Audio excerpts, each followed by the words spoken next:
I didn't even think about what we was going to say before we came up here, man. You didn't ask me. Usually ask me. I know. I apologize. So I hope you got something to talk about. I don't have anything to talk about. So there's that. I have no feelings. I'm not feeling anything. Why aren't you feeling anything? I don't know. I mean, you got glasses on today. Let's not talk about that. Why you can't let it ride? We don't. I'm not even. I didn't even bring that up. I'm talking about your glasses. Yeah, but I don't like you causing attention to it. I didn't talk about the other thing. I'm talking about the glasses. Nah, but still. I'm just saying they're new. They are new, and you can see without like. Without what? I just was gonna bring that up. Like, this is the most, and you've had glasses before around me, and I know you went through a period of time where you were like, I wore glasses forever, and then trauma. Once I got contacts, I wasn't doing it. Yeah. But this is the first time that I've seen you willingly put glasses on and go into the world. Yeah, I'm gonna break these at some point. I already see it. Why? Why you and your son can't keep glasses? Y'all can't keep glasses for shit. I'm gonna tell you why. Like, this is so serious. So we're at the I'm at the eye doctor, and they're giving me the glasses, and they say, "Do you want insurance on it?" And I said, "Nah, I'm really good with." Why? I say, "Nah, I'm good. I'm really good with keeping up with glasses." Right. So that's my thought. Because the last 2 or 3 pairs of glasses I've had, I've been really good with them. Kept them for years. You know where the other ones are? No. I know where they're at, but I thought they was broke because I was like, I haven't seen those in a while, so I thought you broke those. No. They were in the car accident when I got into the car accident. Okay. Yeah. All right. So you did. They're not. No, they weren't broken. I just forgot to pull them out the car. But you did something to them. No, they were perfectly fine. Okay. I just forgot to pull them out the car. Anyway, so. Over the last, because I've had now a week or something like that, right? Yeah. About a week. And I've been going around, and like a couple of days ago, I kind of bent them, and I had to bend them back into shape. And I found myself trying to find them, and I just without put them your in. Glasses on. Shut the hell up. You got perfectly good eyes in this house. You could have asked anybody. You could have asked any of us. And I was trying to find them, and I just found myself put them in just weird places and not knowing where to put them. And it dawned on me, you weren't good at keeping glasses. You just never wore glasses. Like, you never wore them around. And then I had to start thinking about, well, what about when I had nothing but glasses? And I was constantly getting glasses and constantly breaking them. So there's no way you can get mad at my child? Yes, I can. The big child. Yes, I can.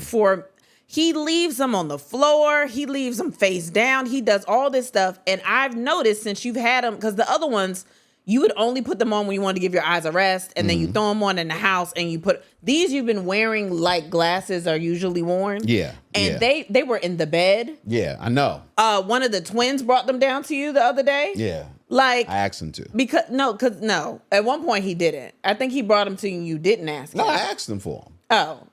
But why? First of all, why do you trust one of them?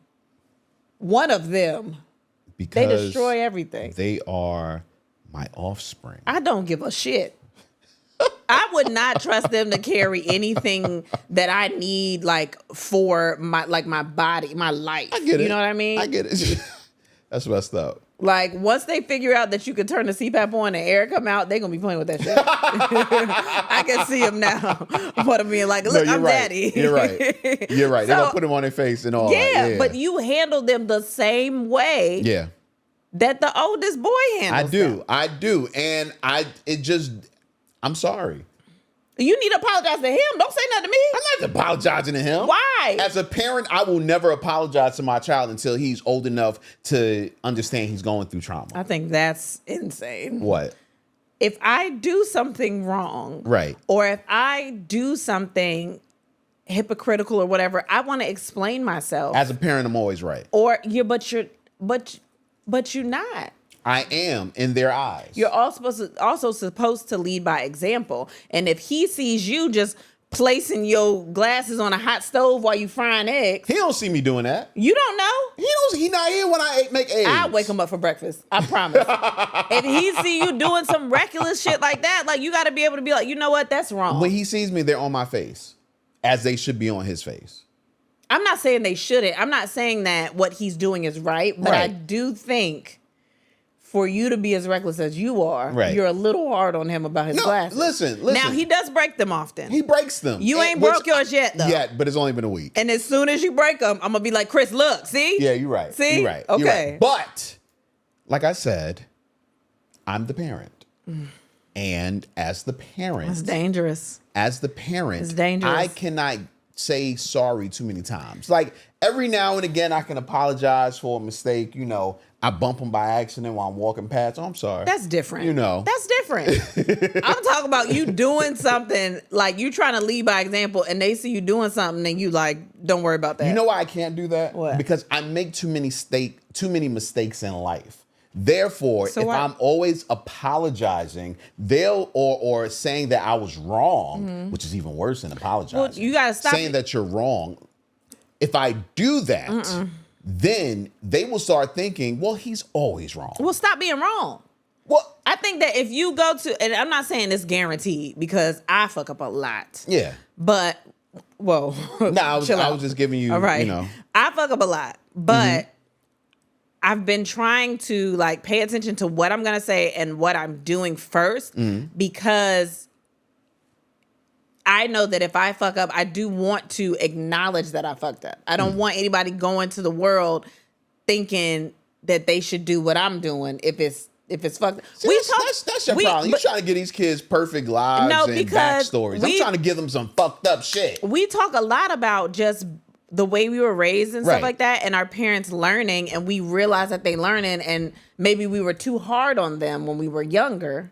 No, I wasn't too hard on when I was younger. Okay, cool. Or just as an adult, I was too hard. Okay, so that's what I'm saying. Like, but no, when we were younger, we thought like, I don't know. We would get mad at them. And that's why we listened to them, because they were the key to everything. But if they feel like we don't know everything, then they will not listen to us and try to go off of their own understanding, which no matter what I say, their thoughts are worse. No, that means you gotta go in there and course correct. You can't have them thinking I will course correct after 21.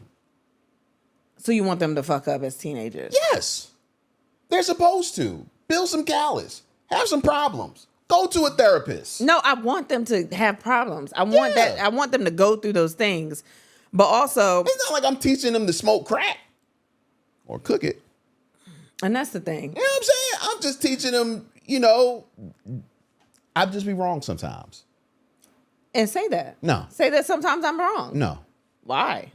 They don't deserve that right now. Whoa, that's crazy. They don't. That's crazy. No, I think it's a different argument if it comes to like disciplining your children. That's like, discipline is one thing, but like if you're doing something that's blatantly like not the right thing to do, I think you should acknowledge that it's not the right thing to do. Okay, for instance, the girl was in the car with me the other day. Yeah. And we're driving, and I was about to turn right, and I said, oh, nah, I need to turn left. So I backed up and got into the left lane. And she was like, is that legal? And I was like, not technically.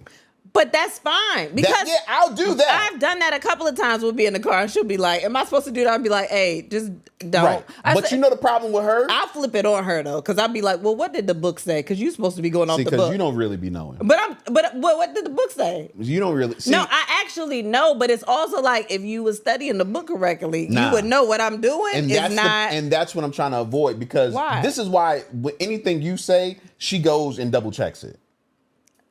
That's not fair. That's why. No. Because she doesn't believe in your word. She doesn't believe. But I think that is also a parent thing and a mother-daughter thing and a parent thing.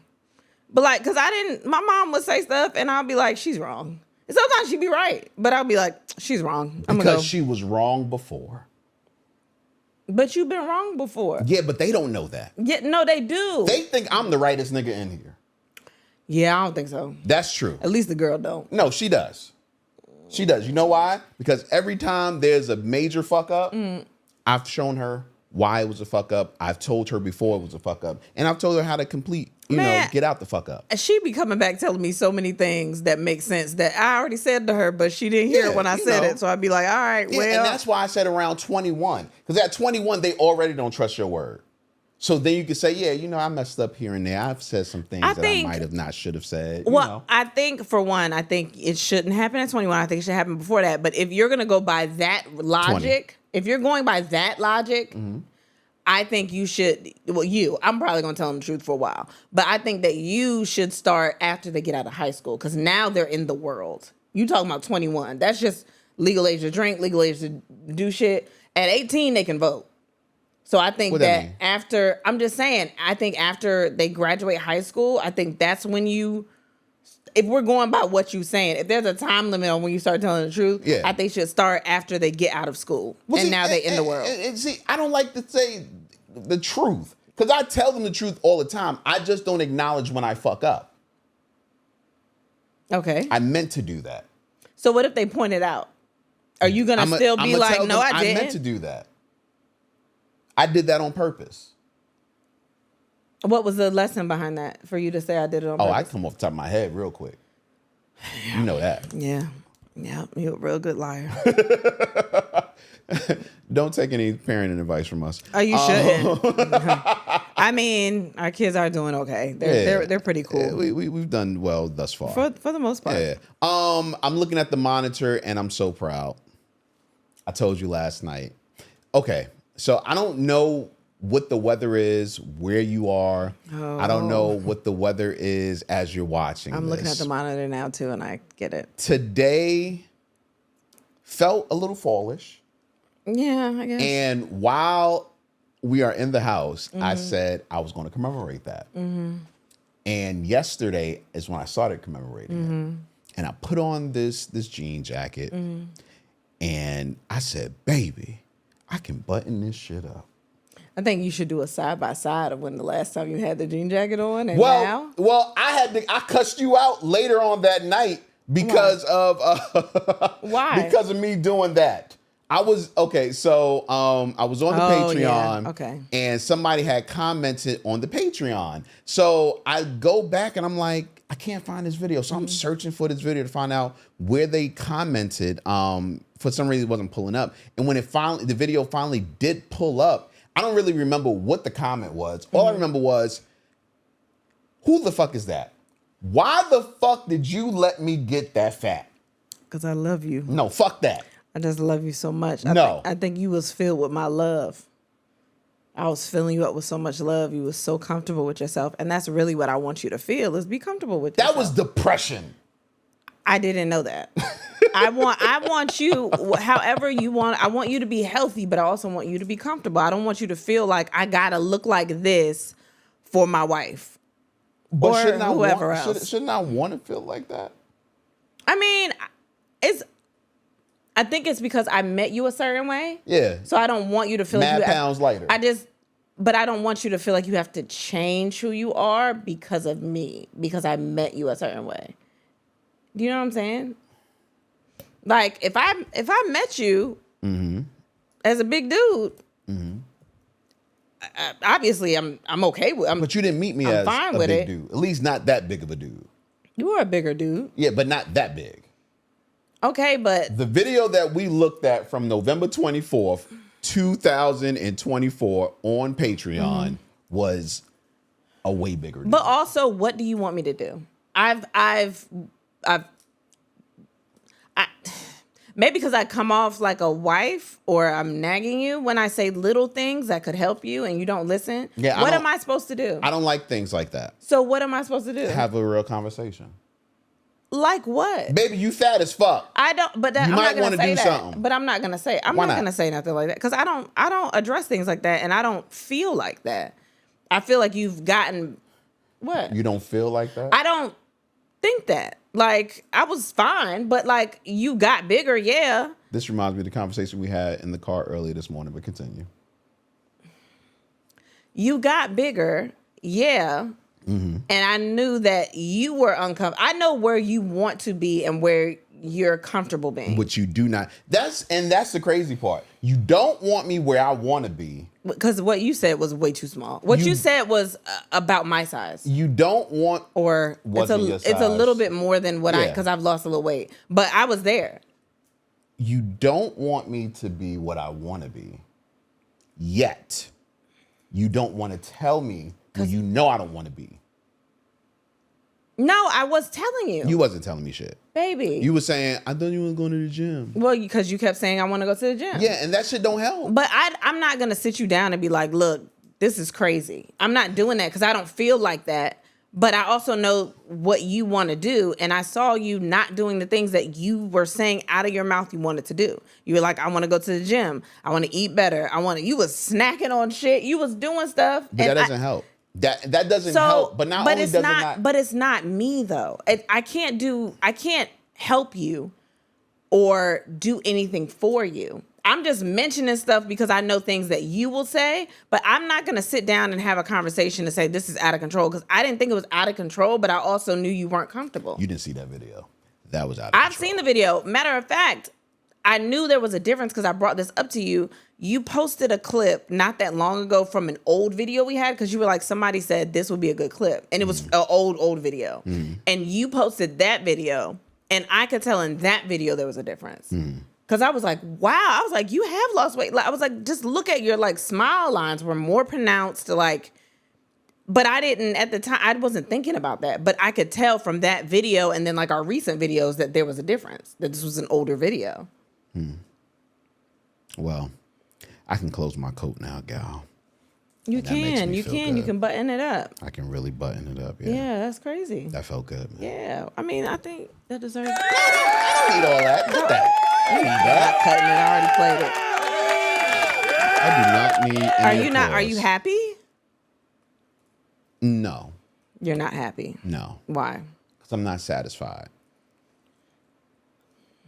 So, I guess, like, when are you going to be satisfied? Because I think that you should also, and it sounds very cliche, celebrate little victories too. Like, you should celebrate the progress, the process, all of that stuff. You can't just be unhappy the entire time until you get to the thing. Never said unhappy. I asked you, were you happy? And I said no. That doesn't mean I'm unhappy. So, I guess that does. Yeah, it does. What are you talking about? You're right. You're not because happy. Unhappy sounds like you sad. That's the answer and I'm not you gave. Sad. But that's the answer you gave. I'm not content. I'm but not you content. can be happy about what's happening because this is what you wanted. You knowing me, that phrase that sentence you just said, does that sound like me in any kind of way whatsoever? I just think you should be. I don't care if it sounds like you or not. I think you should also be proud of the progress that you've made. I guess. But no. You like being negative. No, I don't think it's negative. I don't believe in, I'm not going to say that. I don't believe everyone needs to celebrate the small wins. But why? Because I think for some people, and it's not everybody, I think for some people celebrating the small wins can take you away from the end goal. The end goal, yeah. But I think it's more the process. You're celebrating the progress that you've made so far. And you know that whatever you're doing is working, and the reward is, for you, weight is coming off, which is what you want. So apparently the work that you're putting in to make this happen is paying off. Right. So be proud of the work. Be proud of what you're doing, what you've cut back on, what you've added, whatever you're like, be proud of that you're not just doing it in vain, because at the end of the day, you want this and you're getting closer to this. I get that. Okay. But you know. It's fine. Don't worry about it. It just looks cool in the camera. Okay. It's J-Rod. Kristen Sivills. And then we the podcast, the fastest growing podcast in Chicago. Again? No, it was Virginia Beach at this time. But it was Chicago before that. Was it? Yeah. Hey, man, I don't know. Yeah. I just read off what they give me. It ain't Boston, though. But, hey, burp, burp, burp, burp, burp, burp. That was a bad horn. That was. That was a bad, it felt like it was on a tricycle. That was a bad horn. So you ain't going to do anything else about it? Oh, my gosh. I'm just trying to set it. Something. All right, cool. You out of breath. That's what happened. I am. I am. I'm not doing good. All right, you know what it's time for. Bitches love this. Yeah, man. Another week, another list. And this week is pretty fun, pretty cool. This week was hard for me though. Couldn't figure it out. I couldn't, just man. done this and in you so might many be surprised places. When, partially the reason. Yeah, okay. That's Not what I gonna thought. lie. That's what I thought. Not gonna lie. That's what I But thought. yeah, this week was a little difficult, but regardless. This week's top 6.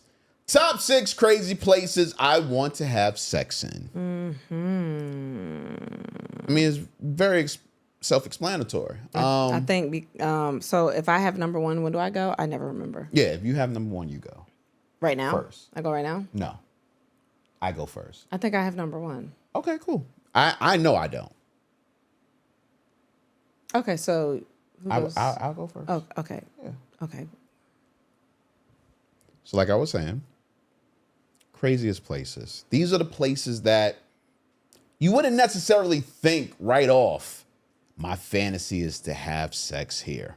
But at the same time, you would want to have sex here. These are our top 6. Yours might be different. That's what the comments are for. All right, number 6. A grocery store, man. Is it an aisle? Is it by the register? Is it self-checkout? Is it the freezer section? Where is it? Fruit. By the fruit? Yeah, Why? I like fruit. What they got to do with fucking? I don't know. I just want to have sex in a grocery store while the grocery store is like running. While people are there. Yeah. Yep. I feel like that'd be crazy. You going to pick your pears and you see, Yeah, I wouldn't be over by the pears. why not? You don't like pears? I just think the fruit that they put over by the pears is not like the best. It's not cute. Pears aren't really cute. They look a little dingy. You ever seen a pear? Yeah, but it's a little rough. you pick your fruit off of like the way it looks. Yeah, that's how you're supposed to pick your fruit. You pick your fruit from, is it okay? Pears look a little dirty. They look a little dirty. Yeah, but that's just what a pear looks like. I know, but I think that they put the fruit that look a little dirty over by the pears. I think you go where the oranges are because there's lemons and limes over there, and that's bright and festive. And usually across the way is the berries, the strawberries, the blueberries, so I think all of that is a beautiful oasis. It's giving Lisa Frank a little bit in the color scheme of areas to have sex in. It's very tropical over there. Who Lisa Frank is. Yeah, we talked about that before. It's weird. You didn't have a childhood. But like right in that section, because also once you get by like the oranges and stuff, then you got the avocados are over there and the tomatoes. And it's a wide range of tomatoes. So it's really bright and colorful in that area. I don't give a fuck about that. I don't. I think maybe having sex in a grocery store is more about it being one of the most public places you can be in. Okay. And, I have a, public. Got a thing. I got a kink for, You got a thing. having sex in public, man. Got a thing. It's my shit. I know. These are the top 6 crazy places I want to have sex in. Number 5. An elevator. I want to do the elevator thing. We keep hearing about, like, you watch the movies, and I've talked about this before. When I used to work in the office, I thought that they was fucking in elevators. I thought they was going from floor to floor and fucking, and like, had to fix their pencil skirt when the door opened. I thought that's the scene of what an office job was. And I never saw like that in real life. But then like I get on the elevator and I think, like what floor are we going to? How much time we got? See, I don't know if you can necessarily have You can't. what? You can't. Not like during the day because people getting on the elevator. Day or night. I don't think you can necessarily have sex in an elevator, but I think you can give or get head in the elevator. That's a little easier. How is it easier? Because like you're on the elevator, you sucking my dick, and goddamn the elevator stops. That gives you enough time to jump up, me to turn around. Unless I have on a skirt and I'm standing in front of you. Very true. Okay. You could fuck like that. And honestly, if it stopped, I can just press the emergency button. and we might be there for a second. No, don't press the emergency button. There's also they also have the cameras. I'm good with that. That's great. I'm good with that if that just happens to be a building I'm in and out of. If that's a hotel I'm staying in, that I'm not good with that. Because you don't want to get kicked out the hotel. I would do it maybe towards checkout. Because they review the tapes after I'm gone already. Yeah, but most buildings that have like cameras in the elevators, they have a security guard looking at the cameras at all times. Well, if he's watching me, then he might want to get his pants together before he come and get me. Because if he watching me, he probably is then pulled his dick out a little bit. Do you think that's very interesting you say that? Do you think that you would be more freakier in a situation like that than you are like normally? In an elevator or just out? Both. In general, yeah. I'm sure out, probably. We went to a sex party and we was the only one fucking in that room at one point until everybody else started fucking. True. Okay. So yeah, I mean, I'm not all the time. Like there will be, there's freaky moments at home, but like for the most part, we just, we fucking. And like kids are home or we just trying to, you know what I mean? Yeah. So, I get it. Yeah, it just depends on the scenario. Okay. Yeah. Okay. I might even look at the camera if I see it. Yeah, so. Give it a good wink. Yeah. I get it. All right. Mr. Security Man. Yeah. These are the top 6 crazy places I want to have sex in. Number 4, a therapist's office. Mm-hmm. That's just because I watch porn and it just seems like therapists are sexy. I was about to say, are you fucking the therapist or are you a couple getting counseling? Both. With the, and I Both. fuck with that. I fuck with that. Like I fuck with being the couple getting marital counseling and the therapist is right there. telling us what to do. I'm all for that. I would like low key. I do want to have sex where somebody directs us as to what to do. Like, you know what I'm saying? They use us as their fantasy almost. You know what I mean? What you would love, what turns you on. You know what I mean? Like I would love for that. Like somebody just direct us what to do and we just do it for them. You know what I'm saying? Like a movie scene. Yeah, they be the director. Oh, okay. Like a Vaughn. Yeah. Okay. You know, Okay. I love that album. Yeah, I know you do. I know you do.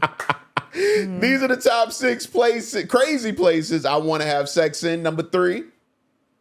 I had 2 for this one, and I don't know which one I'm going with for number 3, but I think it is the back of an Uber. Okay.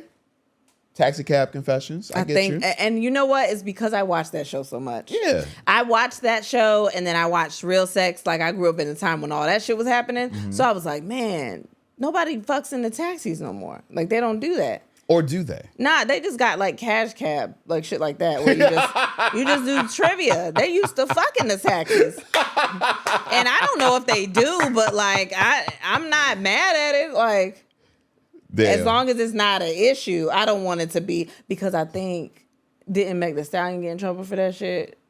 What? The limo driver or something said that he made her watch she made him watch her fuck somebody or something? I don't know, but I know that watching things like that lets me know, like, if I had like a limo driver or security or backup dancers, whatever. Nigga, where are you? What? I would have to find out, are you okay with me being nasty, freaky? Are you okay watching these things? If so, go ahead and sign this. Not saying it's going to happen. Yeah, I think it's more of like it's not like with you. It's just you might see some things that are going to happen. Yeah. Perfectly legal things. Yeah. But you might see some things, and is that okay? Because I don't want to make you uncomfortable. Right. I think it's the same way. Like when you go into threesomes and you go into all the, like, you just want to make sure everybody is comfortable. Like, this is what my life is. Yeah. And I just want to make sure you okay with that? Yeah, that there won't be you might get a little aroma. Smells like some good sex happening. I need to step out. Or keep watching. You know, I mean, I understand that. I agree with that. I think so. Dead ass, man. I think that makes a lot of sense. These are the top 6 crazy places I want to have sex in. Number 2, a camping trip. Now, You don't. I'm not an outdoorsy person. And so I don't know why you thought getting dirt in your dreads was a good idea. Okay. In your locks. Okay. I'm gonna tell you where it comes from. I remember a very long time ago trying out for American Idol, and that was the first time that I had to. This is back in the day when they used to let you camp out for auditions. Yeah, you know what I've done that before. Yeah. So I did it one time, and I slept outside. And it was like around now, like September-ish. Matt, that is so crazy because I auditioned for the Apollo the same weekend. You were just out here. Yeah, I got the Apollo one. When was Making a Band? Before that or after that? I don't remember. Because I was like, you was on a run. It was all that around that time. I'm getting on this TV. Yeah, it was around that time. Okay. But yeah, so I slept outside. Waiting for the tryouts, and I remember waking up and feeling so refreshed. Like it was literally top 3 best sleeps of my life. You know what? Now that I think about it, because I did I slept outside for the stand-up NBC auditions years ago, and I was scared to do that because I was like, I'm not gonna be ready to do this audition. Right. I'm gonna be so tired. I'm gonna be exhausted. For one, we were all like playing Uno and shit like that. And then like after Uno was done, we went to sleep and I woke up and I was like, I can do this. Yeah. But I was like, we were sleeping on like concrete. It was concrete on the outside of the comedy club. We was at the fucking Jacob Javits Convention Center. Yeah, we were at comedy club in Dallas. And I was like, there's no way I'm going to be ready for this shit at all. But it's something about the night air. Yeah, I don't know what it was. Now that I think about it, I have no idea. Amazing. And when I think about that, it makes me say, I bet having sex in that air would be great. Now I say camping because I want a tent. You know what I mean? I don't want to do it outside, like, in the elements. But it's the night air. So. Well, I'll open the tent door. You can open the window in your house and still get the same air. It's different. Okay. No, it's different. Right. You got to be in it. You got to be in the air. Yeah, so not in the tent is what I'm saying. No, I'll be in the tent just with the door open. Or what they call it? No, that's different. Whatever it is, that's different than what I said. The tent sheet open. I've never been in a tent. Ever. It don't sound like it. I've never. It don't sound like it at all. But all right. When I was really, really young, I was in love with the turtles, and my mother bought me all types of turtle shit that I would never use. She bought me a turtle skateboard, and she also bought me a turtle tent. And I remember trying to put that fucking turtle tent together, and like, oh fuck this! I'm never going camping in my life. Yeah, I can't put this simple ass tent. Like even at the age of like 5 or 4 or 5, I knew minor inconvenience. Oh no! Oh, you want me to put some? Oh, absolutely not. Ma, take this tent. I was not with that shit, man. But the skateboard was fun, even though I never learned how to skateboard. But whatever. Oh, these are the top 6 crazy places I want to have sex in. Number 1. I feel like some of y'all are gonna judge me, and that's fine. Like it's cool. That's what we're here for. Whatever. But I want to fuck in a Target dressing room, specifically Target, because I miss it a lot, right? But also I want to be disrespectful. So, but I want to be in there. I miss the air in there. I do. I miss the colors. I miss the air. I miss the smell of the popcorn, even though it don't taste that good. I miss all of those things. So I want to be there, and I want to experience Target on the walk to the dressing room to fuck in the dressing room because I want to be disrespectful. But I also just want to see, how the mannequins doing. I just want to see, if Cat and Jack still give you a refund at the end of the year. I want to. It was so many perks to Target. Why they had to do us like that? I I just want to see if it's going okay. I just want to see if it's going okay. You know? Oh my God. That's all I want to do. And I'm not gonna buy nothing because I'm not spending my money in it. Maybe I steal a little something after I fuck. Because I'll steal a little something. I've already fucked in the dressing room. I'm gonna get in trouble anyway. Maybe I'll walk out with a little bag charm, a little tank top for $8. First of all, you don't have to get in trouble for fucking in a dressing room. The way that I want to fuck in there, I'm gonna get in trouble. How do you want to fuck? I'm gonna be a little loud. I'm gonna make noise on purpose. This is something you've done before, right? No. I've never done that. You've never fucked in the dressing room? Not in the dressing room, no. No. Club bathroom, something like that, yeah, but never a dressing room. I've never fucked in a dressing room. Well, maybe we can do that. You see? Exactly. No. I thought this was like fantasies. No, this was crazy places. It wasn't fantasies. I made sure not to say fantasies because I would be okay with all these things happening, including the grocery store. I feel like there's one I missed that I meant to say and I didn't, but I want to give it an honorable mention. Okay. An ambulance while it's going, while somebody's driving. I don't want to be hurt though. You know what I mean? I just want to be in the back of the ambulance going fast and fucking in there with the, Nah, that'll fuck me up. Why? You know what? Because I feel like blood pressure cuff. I think that'll add a little something if I put the blood pressure cuff around your dick first. You don't. Okay. You know what I've had high blood pressure for too long for this to be kinky. Okay, so you know what it does to your arm. Yeah. You gotta squeeze it a little bit. Yeah. You don't think I don't like my dick squeezed. It's like a little pressure and release. No. That's not gonna do nothing for you? At all. All right. You're right. That's probably not. But you know what? I'm glad you have, imagination. Yeah. But we should do the dressing room thing. Yeah. Why don't you want to have sex with me in public? Well,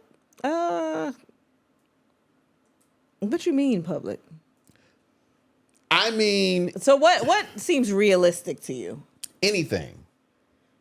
No, it doesn't. What do you mean? You want to go fuck at a camping place? No, I want to fuck outside. Well, that's outside. Okay, maybe not that one. That's not realistic. And you came up with that one. That's not realistic. So it was fake to you. It wasn't fake. It was, I would do it given the, Like if you happen to be camping. Yeah. Which you probably never gonna be camping. Right. I got invited to camp a couple of weeks ago. Who the fuck invited you to camp? I don't remember. But somebody invited me to go camping. No, that's something that sticks out. What do you mean you don't know who invited you to go camping? Because I dismissed it so quickly. I'm just trying to think of any of your friends that will go camping. I can only think of one because we was talking about her the other day. Who?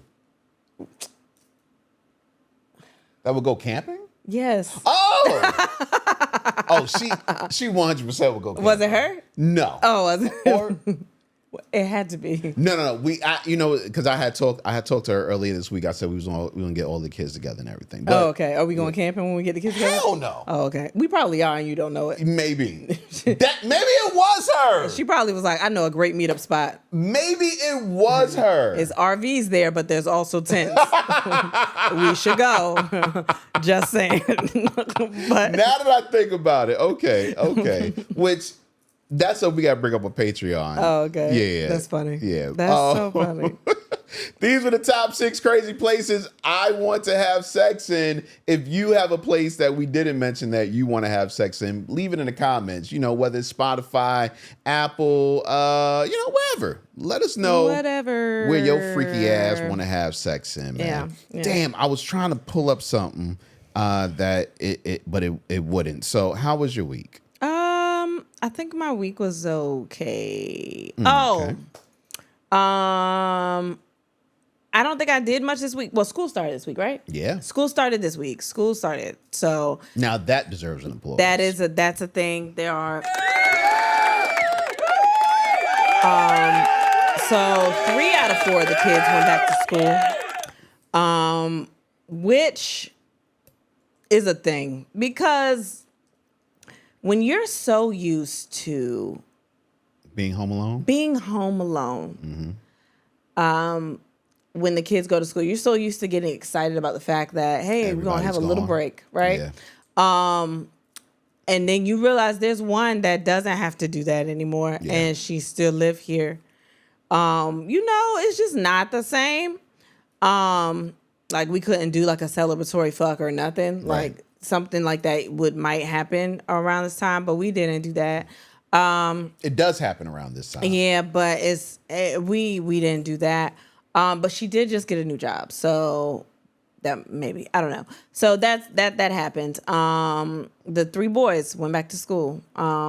We got a 10th grader now and 2 second graders. And as far as I can tell, everybody's fine. Yeah.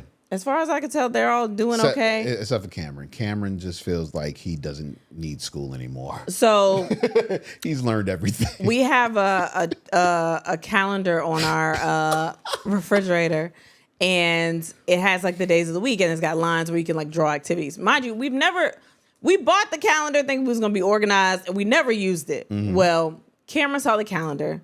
He got a dry erase marker, and he wrote on the calendar things to do every day. So Monday, he wrote 2nd grade school. He knew we was going to school Monday. Right, because we have been preparing him for a month. So, absolutely. Because we have to, because it's Cameron. So, he writes his schedule out. Monday, 2nd grade school. Tuesday, play. Wednesday, Sour Patch Kids. Sour Patch Kids. Thursday, what was Thursday? I don't remember what Thursday was. I don't remember what Thursday was either. And then Friday, his brother put up their iPad. Grandma's house. Grandma's house and iPad. Yeah. So I'm looking at it and I'm like, you got to go to school on all these days. And he was like, no, Tuesday we going to play. So I write school on the top of the week so he knows every day we still got to go to school. I come down one day for school. He done erased school off the thing. He only got everything else. So he talking about, it's Tuesday. We got to play. No, we also going to school. Don't do that shit. Yeah. And then he put like, the end of the week, mommy and daddy go to work. Because they know when we like leave out for live shows or whatever, like we're going to work. So he put all of that. So he had a schedule all week. He ain't been fucking with school since orientation was cool. First day was cool. But after that, it was too much. Yeah. It's like he forgot that you go to school all year. He was like, nah, I did the school thing. I'm done with that. It's time to play. So I've never seen someone so young be done with school, or just be over shit. Yeah, like this usually comes at about 6th or 7th grade. Yeah, how are you fed up? You're not even doing nothing in there. You doing circle time. You ain't doing shit. Why you mad? That's crazy. Yo, being mad over circle time is crazy. What you do at school today? Lunch. All right. Well, what you eat? It's so hilarious because the older they get, they remind me of my older nephew twins. Mm-hmm. And they are, to meet them is to know how much shit shouldn't affect you in life. Because nothing affects my nephews. Oh, they are the oldest 6th graders I've ever met in my life. And I've known them since they were little. Yeah. God, they were babies. little. We was going pictures earlier. Yeah, like I've known them for a long time. And they I'm talking like anything can happen. They'll just be like, all right, whatever. I mean, it's whatever. And that is where the boys are. That's what the boys are becoming right now. It's what I aspire to be. I promise you. My nephews are the type of people that I try to seem cool around so they can respect me. You know what I mean? You ever had a kid, you like, let me be cool because I want them to think I'm cool too. Obviously, they cool. They because I'm like, nah, they too cool. I must be whack. Let me do something. Like, Big X the plug. Like, I just be throwing stuff out there so I can be like, yeah. Why you think I love Folded so much, man? That's the one song I connect with. I'm just trying to get a smile out of them at the end of the day. I'm like, if they smile, I'm like, yeah, I'm funny, right? That's crazy. But, like, that's exactly how the boys are starting to become. Except for Caleb. Caleb is still very excited about everything. About life, yeah. So, so they go to school. They do whatever. Everybody is having a good time at school. There was something else I was going to say, though, that happened this week. Oh, I also found I was old this week. You just found out? Wow, I really found out I was old. And I wanted to pull... Can you never mind. You ain't gonna do it. But I found out that I was old this week. And I also found out that other people are old and it's not that bad. So 2 days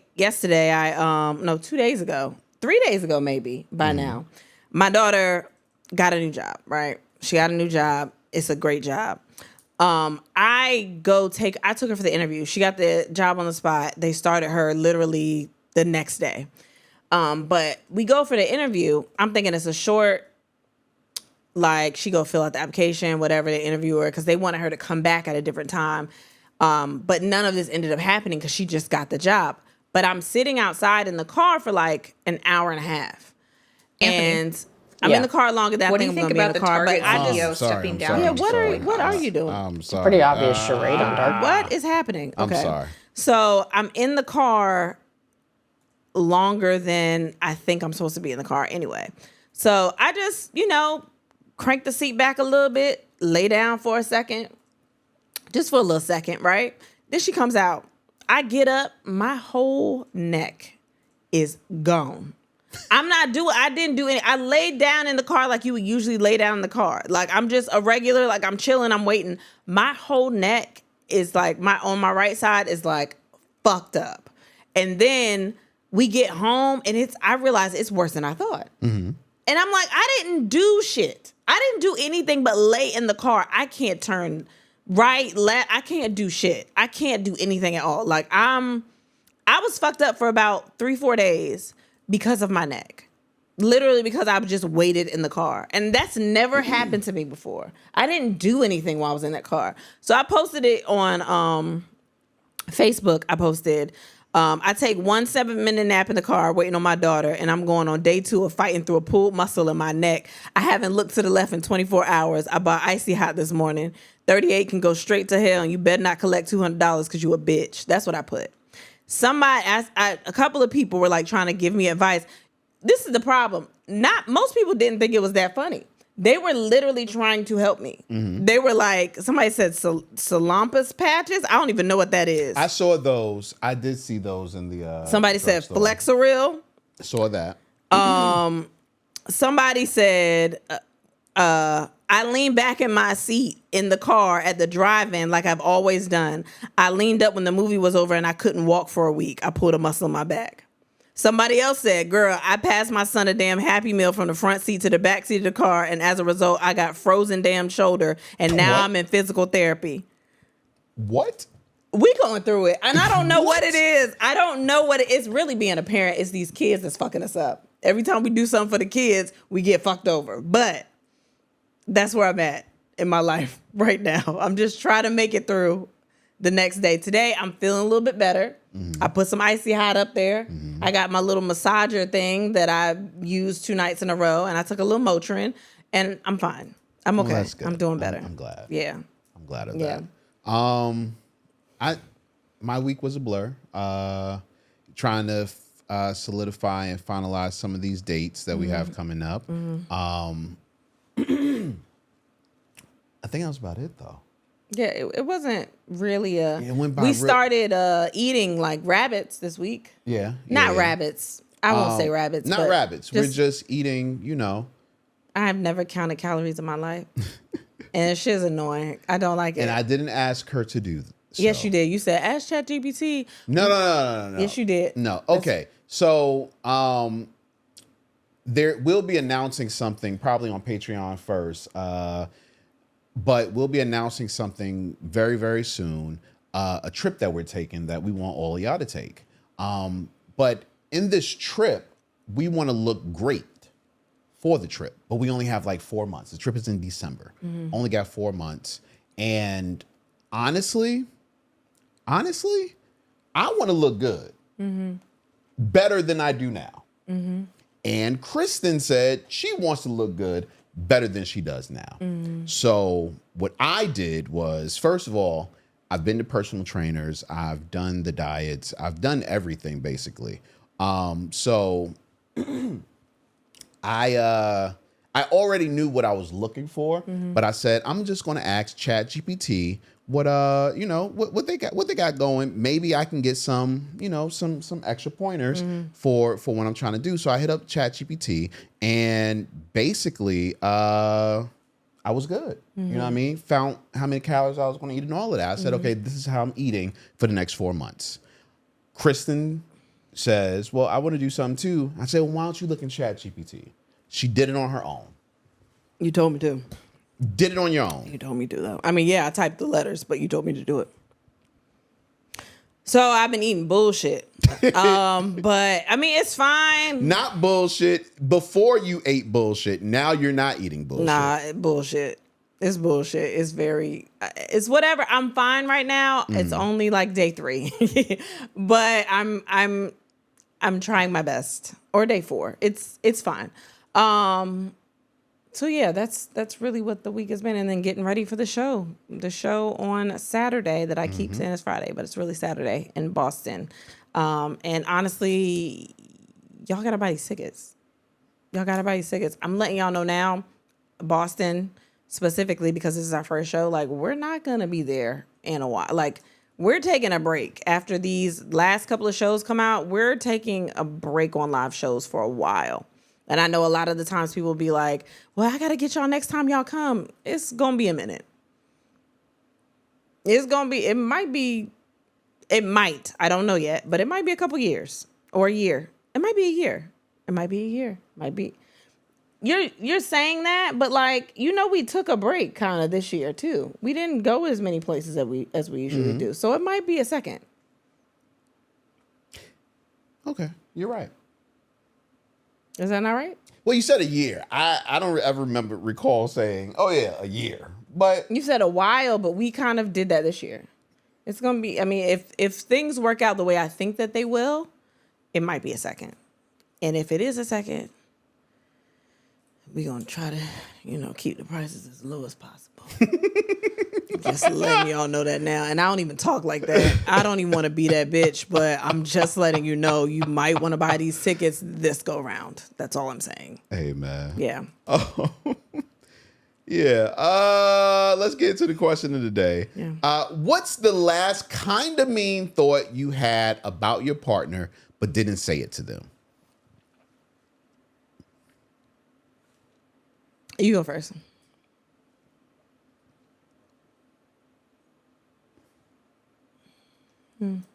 You want me to say to you a thought that I had about you that was kind of mean, but I didn't tell you out loud. Here's the problem with that. One, I don't think that I think mean things about you. At the same time, I don't know when I'm thinking mean things. Because you tell me all the time that I'm being mean. No, your friends tell you being mean. Well, fuck that. I think you think that I'm mean. No, you are. You're weird. Like, sometimes you're mean, sometimes you're the nicest person in the world, and I don't understand the two. But yeah, I think maybe the meanest thing I've thought was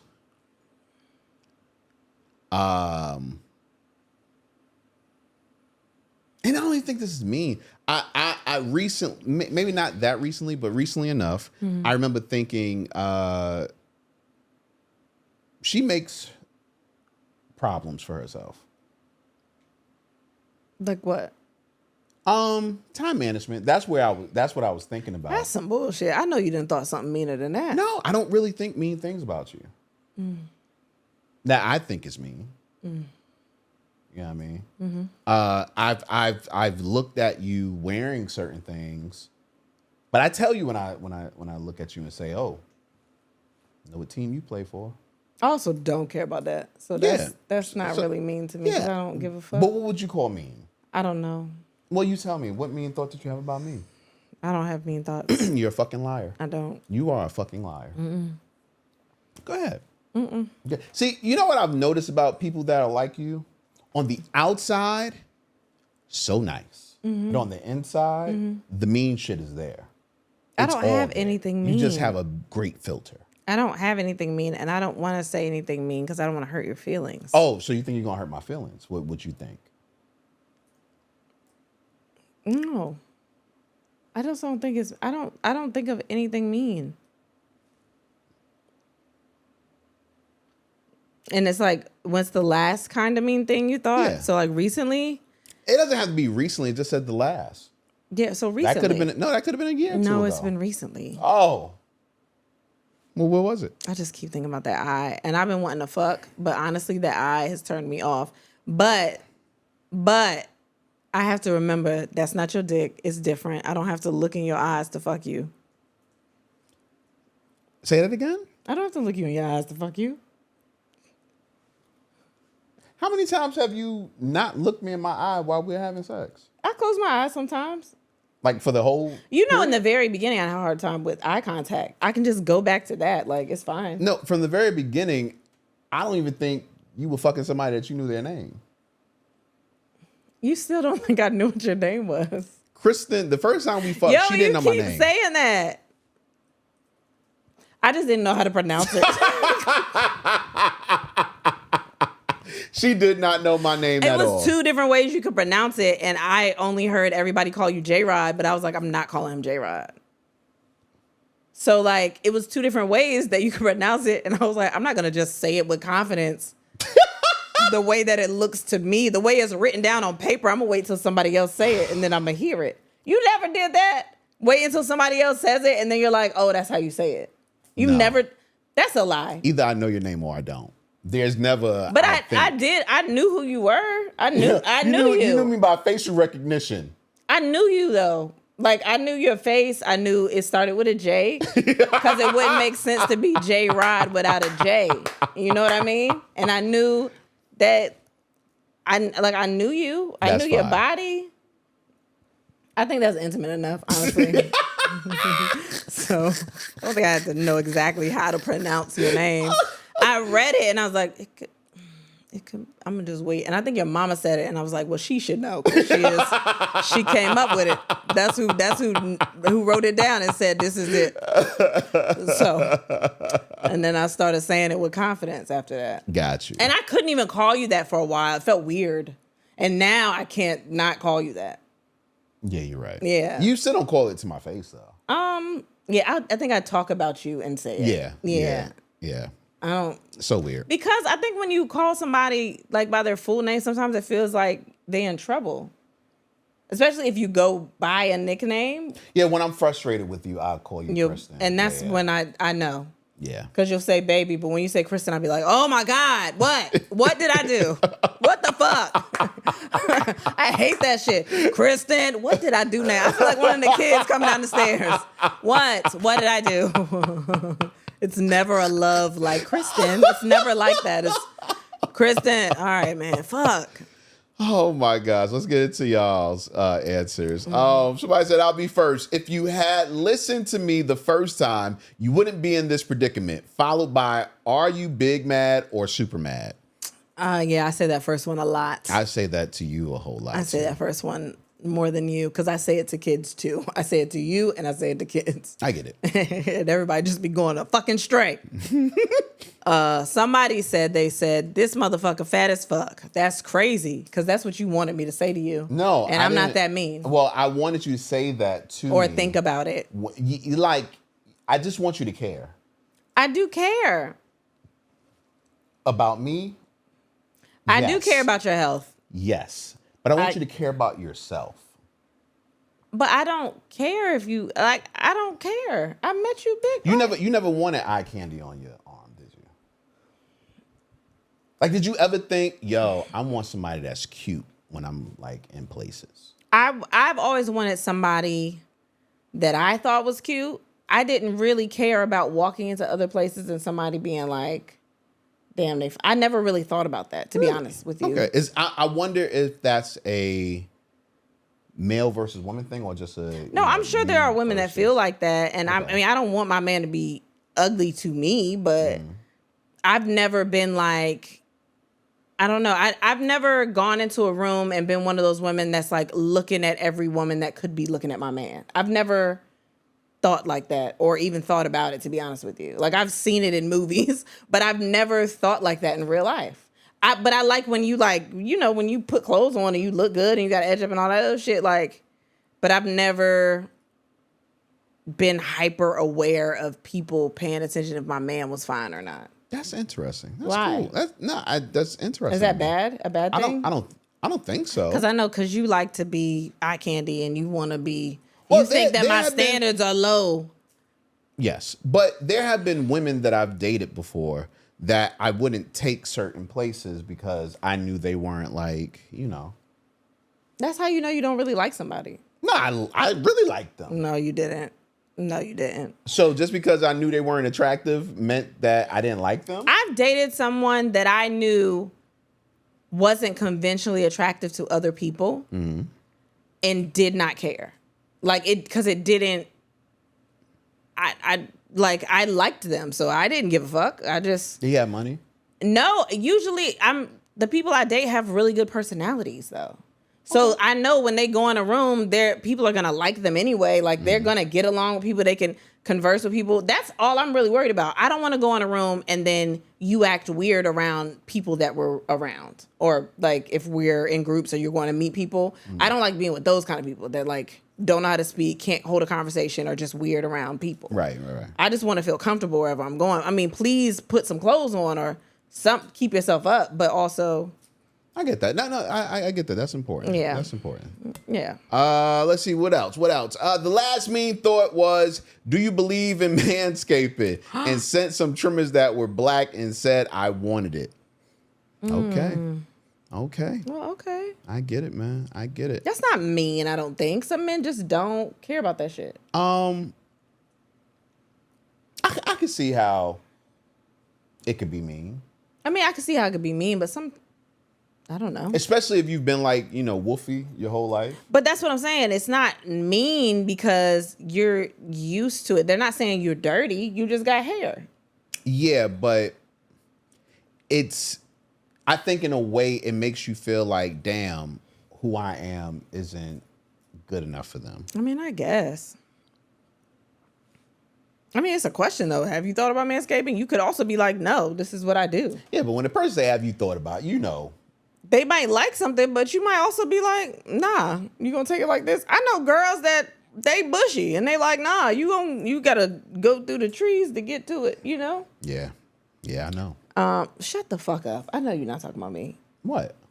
You talking about, yeah, I know, and then you look at me. You do this all the time. No, I was looking at you to read the next one. Why would you look at me to read the next one? I don't even know what you are right now.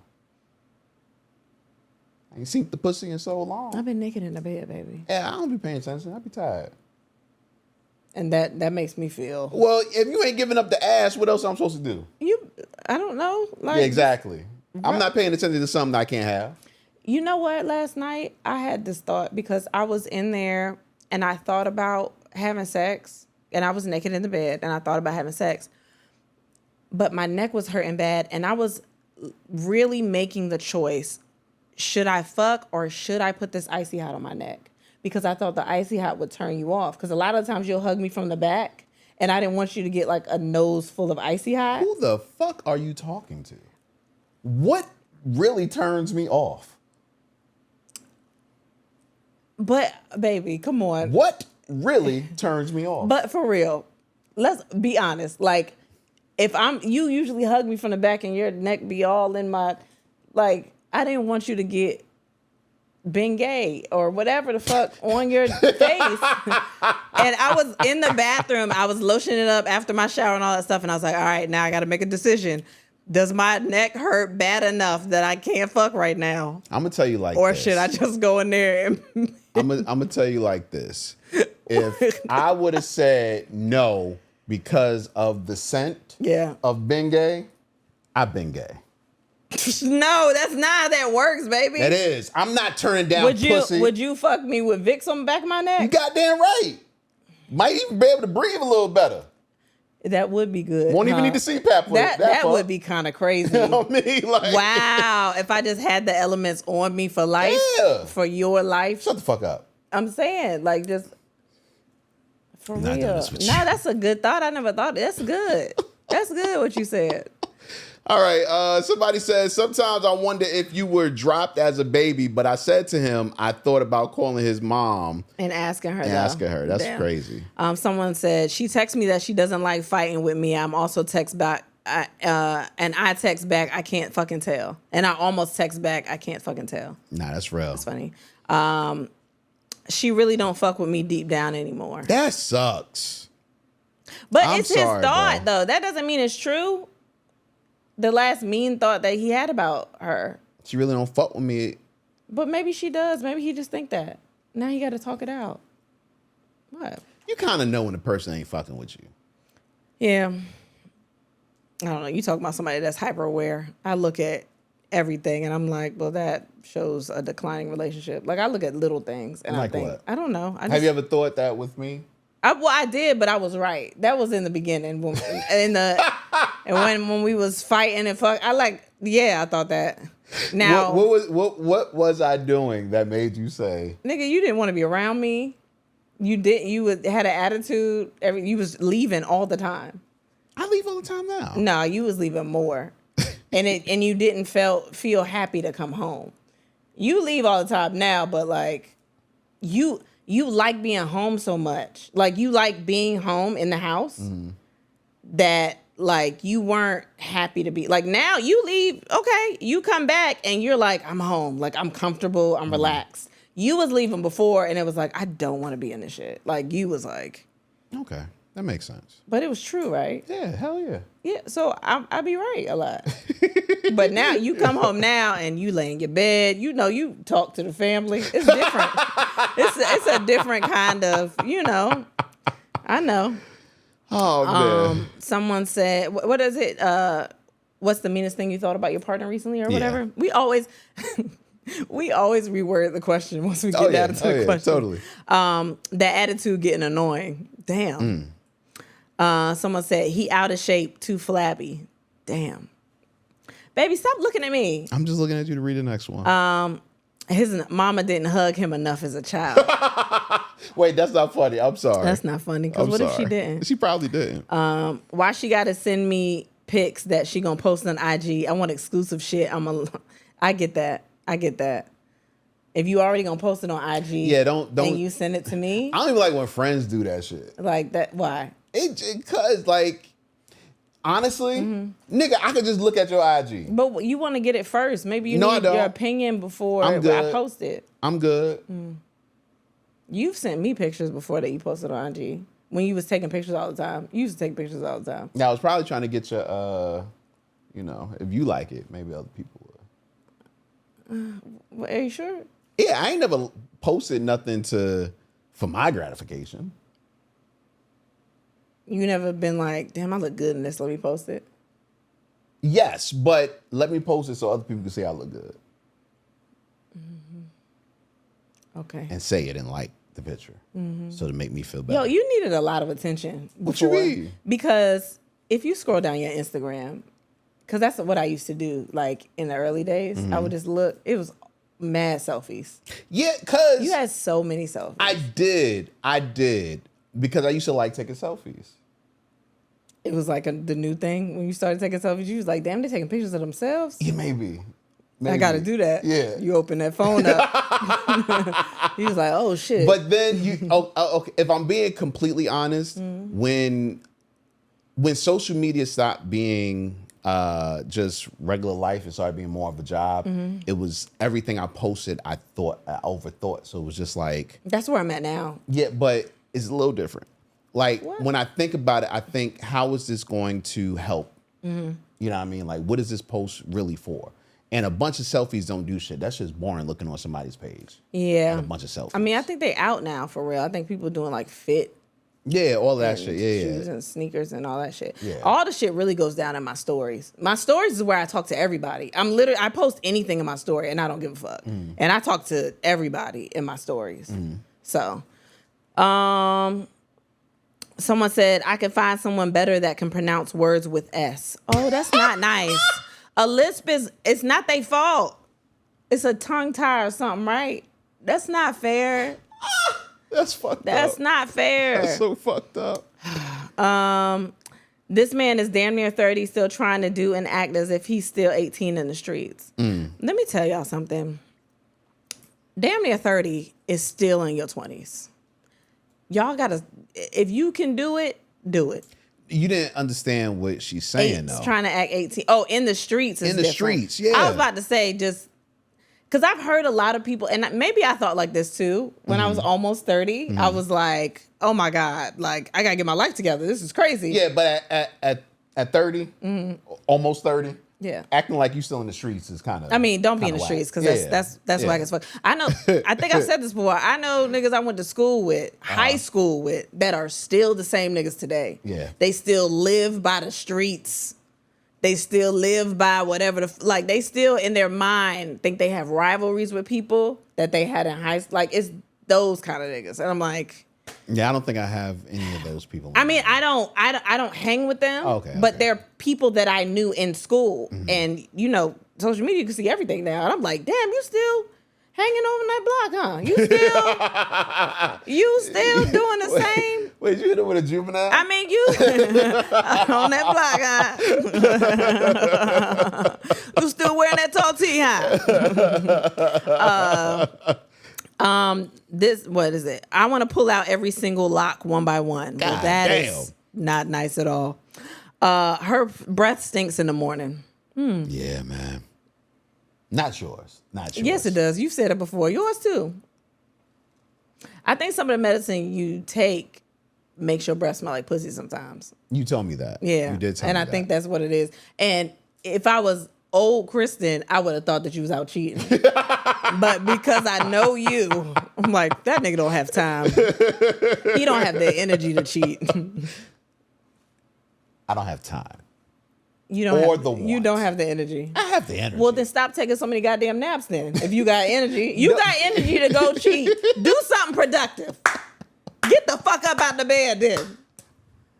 I don't take a lot of naps. Baby. I don't. So, this is how I know you're not cheating. Because you wouldn't be able to get that nap. And I think that nap is more important to you than going to get some new pussy. 100%. 100%. If you couldn't fit that nap in, you'd be like, you know what, that's... New pussy or a nap? Because you got to deal with kids all day. The new pussy's supposed to be a break for the day, but your break is your nap. New pussy or nap? Oh my God, I'm picking nap every time. You go out, get the new pussy, you still gotta come home, then you gotta talk to us. The kids home from school, everybody. You can't do all that. Even if I wasn't married with kids, new pussy or nap, I'm picking nap every time. Yeah, I think that's new. That's new. Yeah, I think you was out chasing so much ass that you didn't know how good a nap was. Yeah, and now that you're comfortable in your situation and can take naps, you like, oh, this is what the fuck they be doing. This is what they be talking about. This is great. I've been missing this my whole entire life. I can't believe this. You probably didn't even take naps in kindergarten because there was too many girls around. You right. He was like, I gotta see what they over there doing. wanted to fuck the teachers. And that's why they got the problems now in the schools. Oh, 100%. I would have been the one that... The student, right? Not the teacher. Yeah, the student. Let's I would have been the one that didn't tell.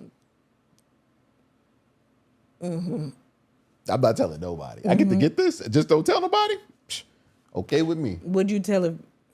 Nope. Would I tell what? Nope. What? Nope. Okay, we talking as adults. Yeah. And you are the student in this scenario. Yeah. If it was bad pussy, would you tell? Oh, 100%. If you still got bad grades, would you tell? Oh, yes. Oh, okay. Definitely. All right, I'm just thinking... Y'all, please don't fuck these teachers. Don't do that. But teachers, don't fuck these students. Yeah, that's what you need to be saying. Because these niggas are insane. This shit is insane. Why is it... First, if you see it on the news, it's like, why are y'all even thinking that, nah, it's fine. I'm going to be the one that's not going to get caught. Nigga. Okay. I don't know, as far as the teachers are concerned, why they would do that. That's fucking disgusting. It's nasty. And it's... But as the students, I've seen some of these teachers. The teachers are getting battered. Like back in the day. They are, but also... like back in the day when a teacher would fuck a student, they was ugly. But the teachers are sending text messages and videos. Yeah, they not thinking. Talking about... I'm just saying, they're not thinking. Yeah, none of this is thinking. You shouldn't be doing it at all. Of course. I'm just saying, like... My mindset is like, what the fuck would make you think this is okay to do? in the first place? Like, why would you think it's even okay to do? And it's everywhere. That's like, yo, don't. Well, you should know common sense, but also just don't fucking do this. Yeah, it's stupid. Yeah, it's definitely stupid. Yeah. One of these kids came in. Hello, child. All right. Someone said, "Oh my gosh, what is one of the worst things that you've thought about your partner recently?" Someone said, "I understand why your ex put hands on you. I don't condone domestic abuse, though." That's wild. Insane for you to say. That's wild. Did you? Well, I didn't read that, but if you read it, and I shouldn't have read that one that I just read. Let's read one more. He came home from getting a haircut I didn't care for, and I told him it looked nice, but I thought to myself, damn, this nigga kind of ugly a little bit. That's crazy. Oh, man. Let's take care of some business real quick. All right, guys. We have some dates. I think we only have one new date from the last episode, but there are other dates to come. August 30th, which is this Saturday. When you listen to this, we are going to be in Boston at the City Winery. At the City Winery in Boston. We still got tickets. I think there actually might be a discount code, like a Labor Day sale code. Yeah, but we're gonna text her and we can tell them by the end of the show. Okay. So I'll give you that by the end of the show. But for Boston, there will be a Labor Day code. And we'll probably put it in the Patreon so y'all can see that. But we'll tell you about it in the show. I'm going to text our manager and get through all that stuff. September 21st, though, we're going to be in Virginia Beach, right at home at the Funny Bone. October 12th, though, this is a new date. Whatever. We'll be in Buffalo at the Helium. We went to Buffalo one time. We had such a good time in Buffalo. The energy was amazing when we went. So we want to replicate that. Y'all keep asking us to come back.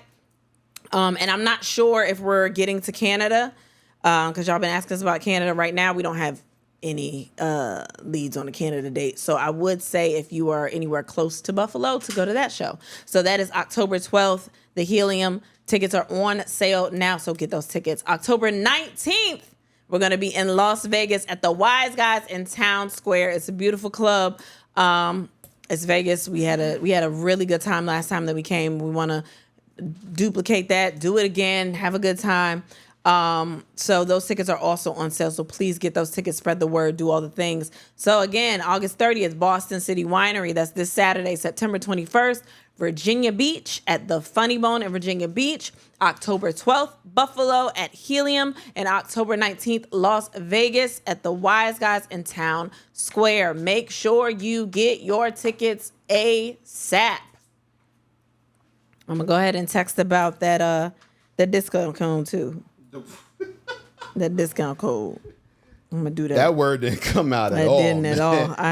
Yeah, it was bad. While you do that, we had mentioned Target earlier about fucking in there, right? Mm-hmm. And I saw this video.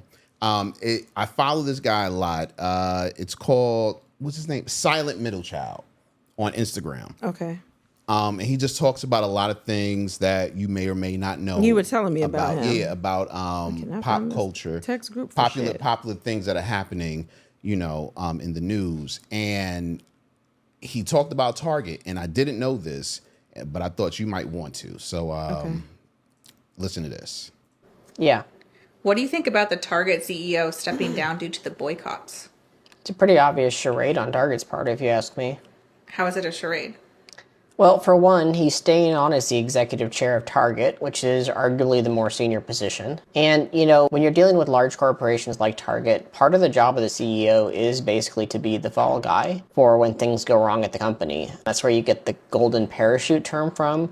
These CEOs that are being fired or leaving in supposed disgrace, but they're getting like $200 million exit bonuses. It's because they're doing their job by leaving, right? They get a bunch of money and the company looks like it's listening to whatever the public's mad about. If Target actually cared about his performance, they wouldn't be leaving him on as executive chair. What is the executive chairman? Well, it differs a little bit from company to company, but the executive chair is basically the head of the company's board of directors, which is the board that the CEO answers to and that deals with the investors. And it's one of the most senior leadership positions in any large corporation like Target. A lot of the times it gets paid the same or more than the CEO does, and is often filled by former CEOs or people who have brought a lot of success to the company. So is there any indication at all that the boycotts actually worked? Well, the fact that he stepped down is something, right? He wouldn't have done that if they didn't think that they needed to at least make a token attempt at looking like they were sorry. But I don't think that this is an indication that like things are over yet, right? This is just the first step. So the boycotts definitely need to continue until there is actual change at the company. Hey, Anthony. Yeah. Just wanted to put that out there. So you saying Them niggas is frauds. it's fine. I literally have not been in there. I did go in there to Instacart. I have told y'all that. But I haven't Instacart in a while. So, I just hope they doing all right in there. Do you? I mean, just the people in that store. You know what I mean? Just that one store. That's That my one store. store. That's That one store that's was my your store. people's. Yeah, Okay, I yeah, get it. I get it. Just that store. I have the code. You have the code? Okay, go ahead. I have the code for Boston, the Labor Day code. It is OOPS25. It is OOPS 25. So if you're in Boston, put that Labor Day weekend code in there. Because I actually forgot it was a holiday. So, it gives you something to do, something to celebrate. Oops 25 in Boston. Definitely. All right. So I don't know if you put this in there. Or I did put that in there. Okay, because I did see it. I seen it floating around, not just on this page, but I seen it floating around just social media. Yeah. Earlier this week, it says, "What does bad pussy feel like from a man's perspective?" I saw it and I was like, I've never thought about that because I thought that pussy was pussy. See, and that's why most women are terrible at sex. I think it's hilarious when most women are like, I know I got good pussy. Yeah. And it's like, but what? How do you know? Exactly. But go ahead.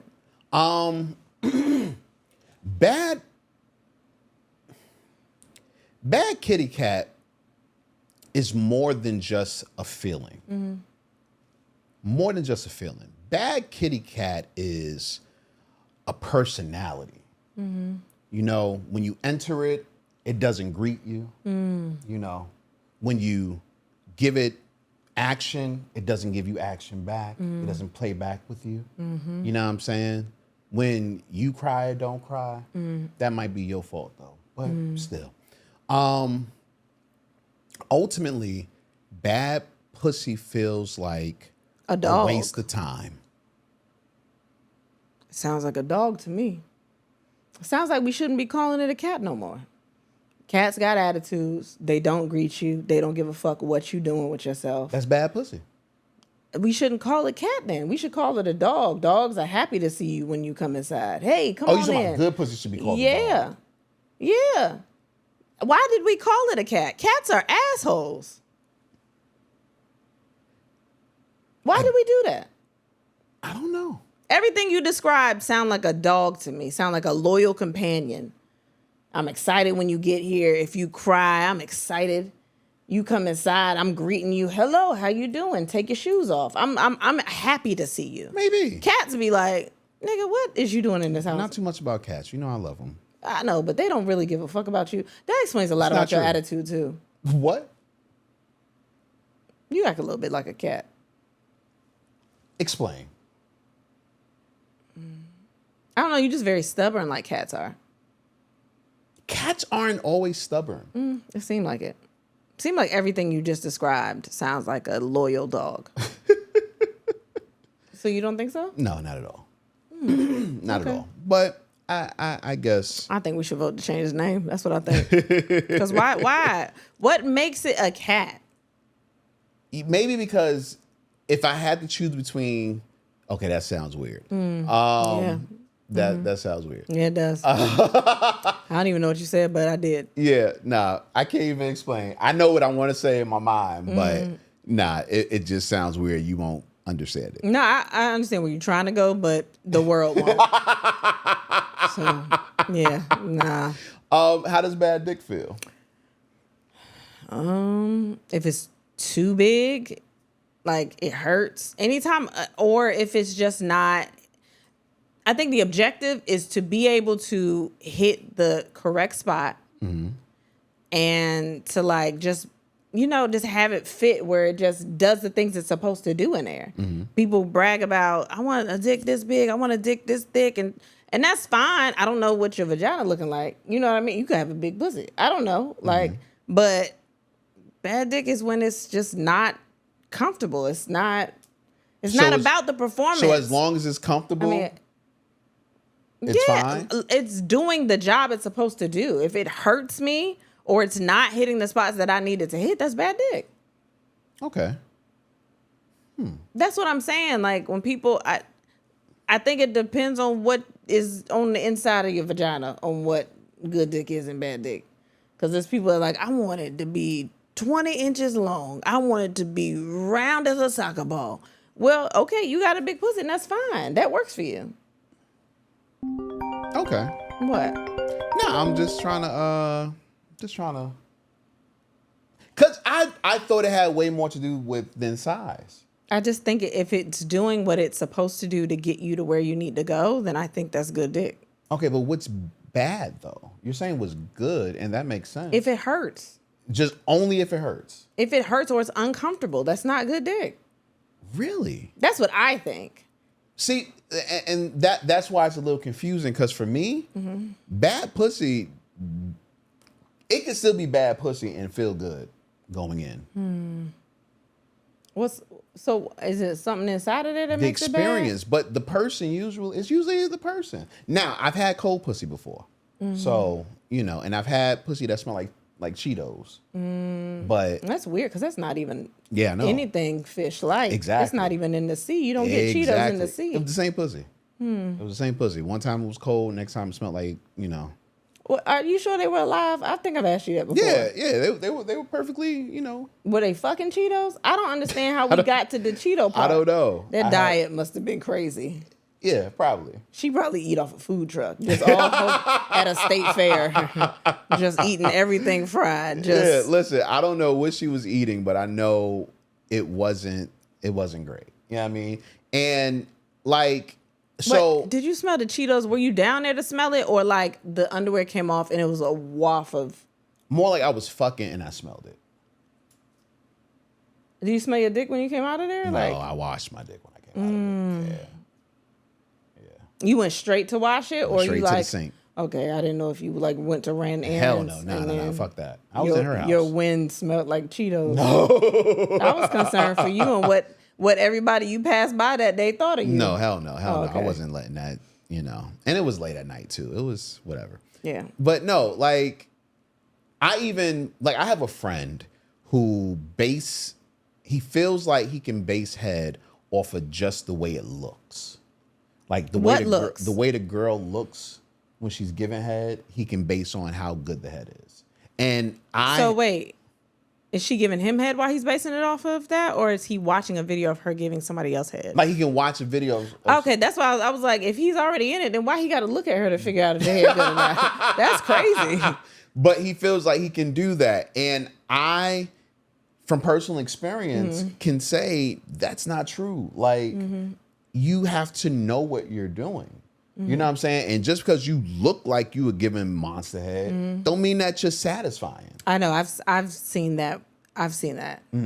I've seen that in a threesome with you, where you'd be like, it's a lot of theatrics, and it ain't really. Yeah, 100%. Yeah. Like it. You know what I mean? So it's just, but I think it's the same thing with like vagina. That's why I find it. It sounds like you good as long as it don't hurt.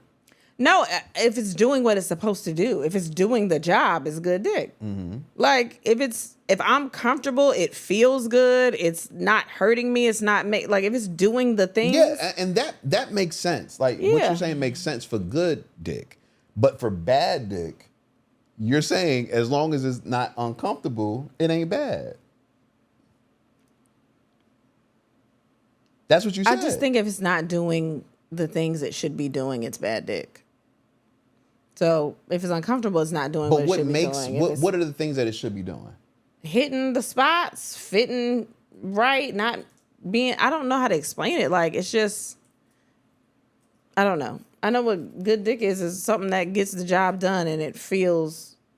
I'm enjoying it.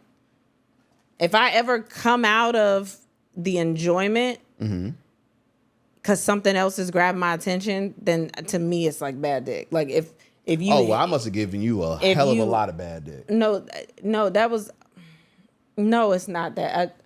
I've been undiagnosed for a long time. No. Well, I was before you, but no. So how do you know it's bad? If You gave me kids, and I think that could equate to bad dick at times because the kids take me out of it.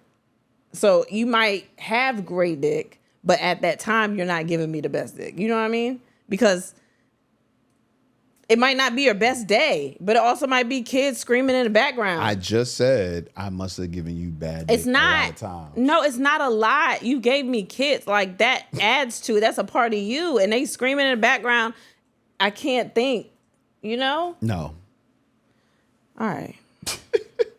Do you want to cry or you want to go into the next topic? We could cry because I watched that video and that I didn't know you put it in Oh, here. well, then we'll cry later then. Yeah, I didn't know you put it in here, but I watched it and I was like, oh my God. Well, fine. Fine then. Well, since we're talking about sex, let's keep it on sex, man. Yeah. Couples who have great sex lives do these 9 things. Try to guess at least 2 of those things. Couples that have good sex lives do Communication and spontaneity. I'm guessing. I don't know. Okay. Let's read them.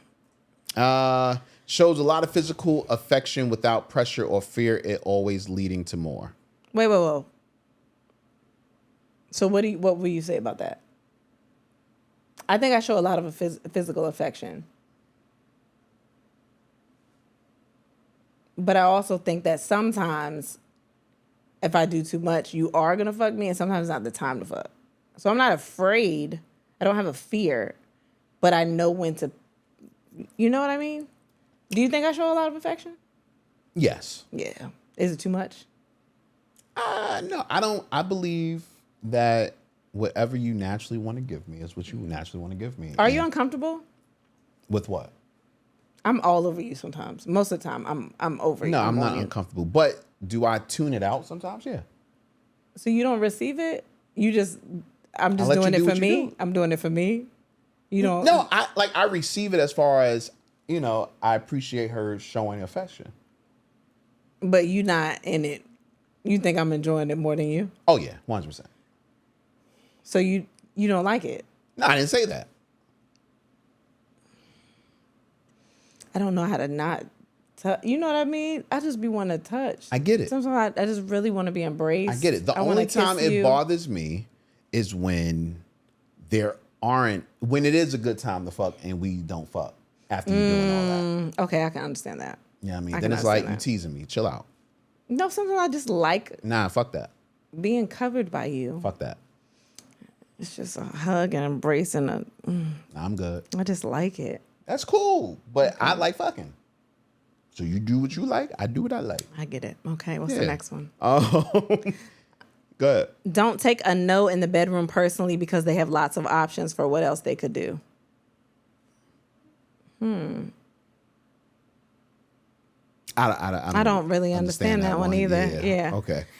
Show a deep level of respect for one another in public and private. I do that. Okay. Yeah. I do that. Laugh in the bedroom and don't take it too seriously. Yeah. Well, yeah. Collaborate when there's a conflict in interests or desires. Do we do that? Collaborate when there's a conflict in interests or desires. Do we collaborate? No. Not at all. I'm trying to figure out if that word is You communicate, but if that word is compromise. If the word is supposed to be compromise. possibly. Because I'm still not understanding it reading it like that. Yeah. Okay. Comfortably and frequently talk about sex. Well, Go to communication. obviously. Yeah. Consistently make time for intimacy beyond just sex. What is intimacy to you beyond sex? Just sitting and talking and watching, spending time really. And you know what I've noticed a lot, especially recently, and this was a little before school, is that we don't really spend time until it's time to go to bed, and then we usually go to bed.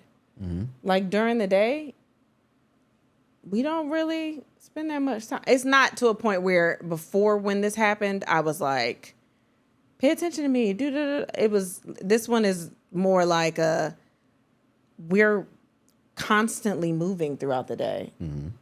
And then by the time it's time to go to bed, like that's the only time we really get a chance to sit and be in each other's presence for real. That's real. That's real. Care about each other's pleasure. I care about your pleasure. You don't think I do? I didn't say you didn't. Well, tell me. Talk. Use your mouth. Use your big boy mouth. What? You don't think I do? Care about my pleasure? Yes. But Yep. There you go.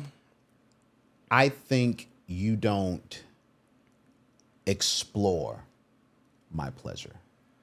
You sure?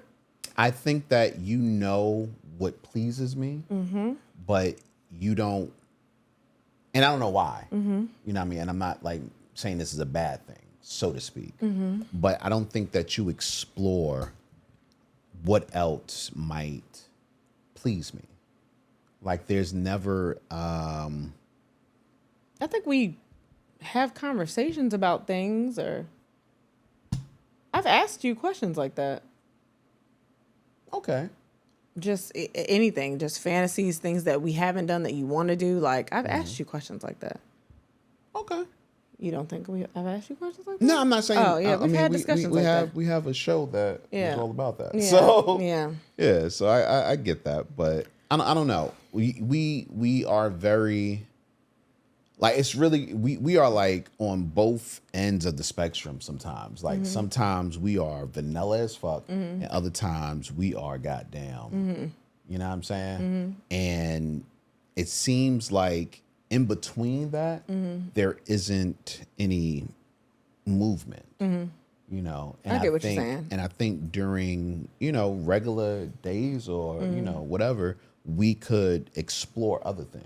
You know what I mean? understand that. Yeah. Yeah. Show effort in the relationship in ways that are meaningful to each other. Well, I ain't got nothing to do with sex. Yeah. Nah, it was trash. Oh, yeah, it was trash. I could have wrote that. What else we got going on? Let's see. Couples who wait more than 2 months before becoming intimate report higher relationship satisfaction. Well, that's bullshit. How long did we wait? Because it's weird though, because We weren't together before we had sex. Yeah. We waited.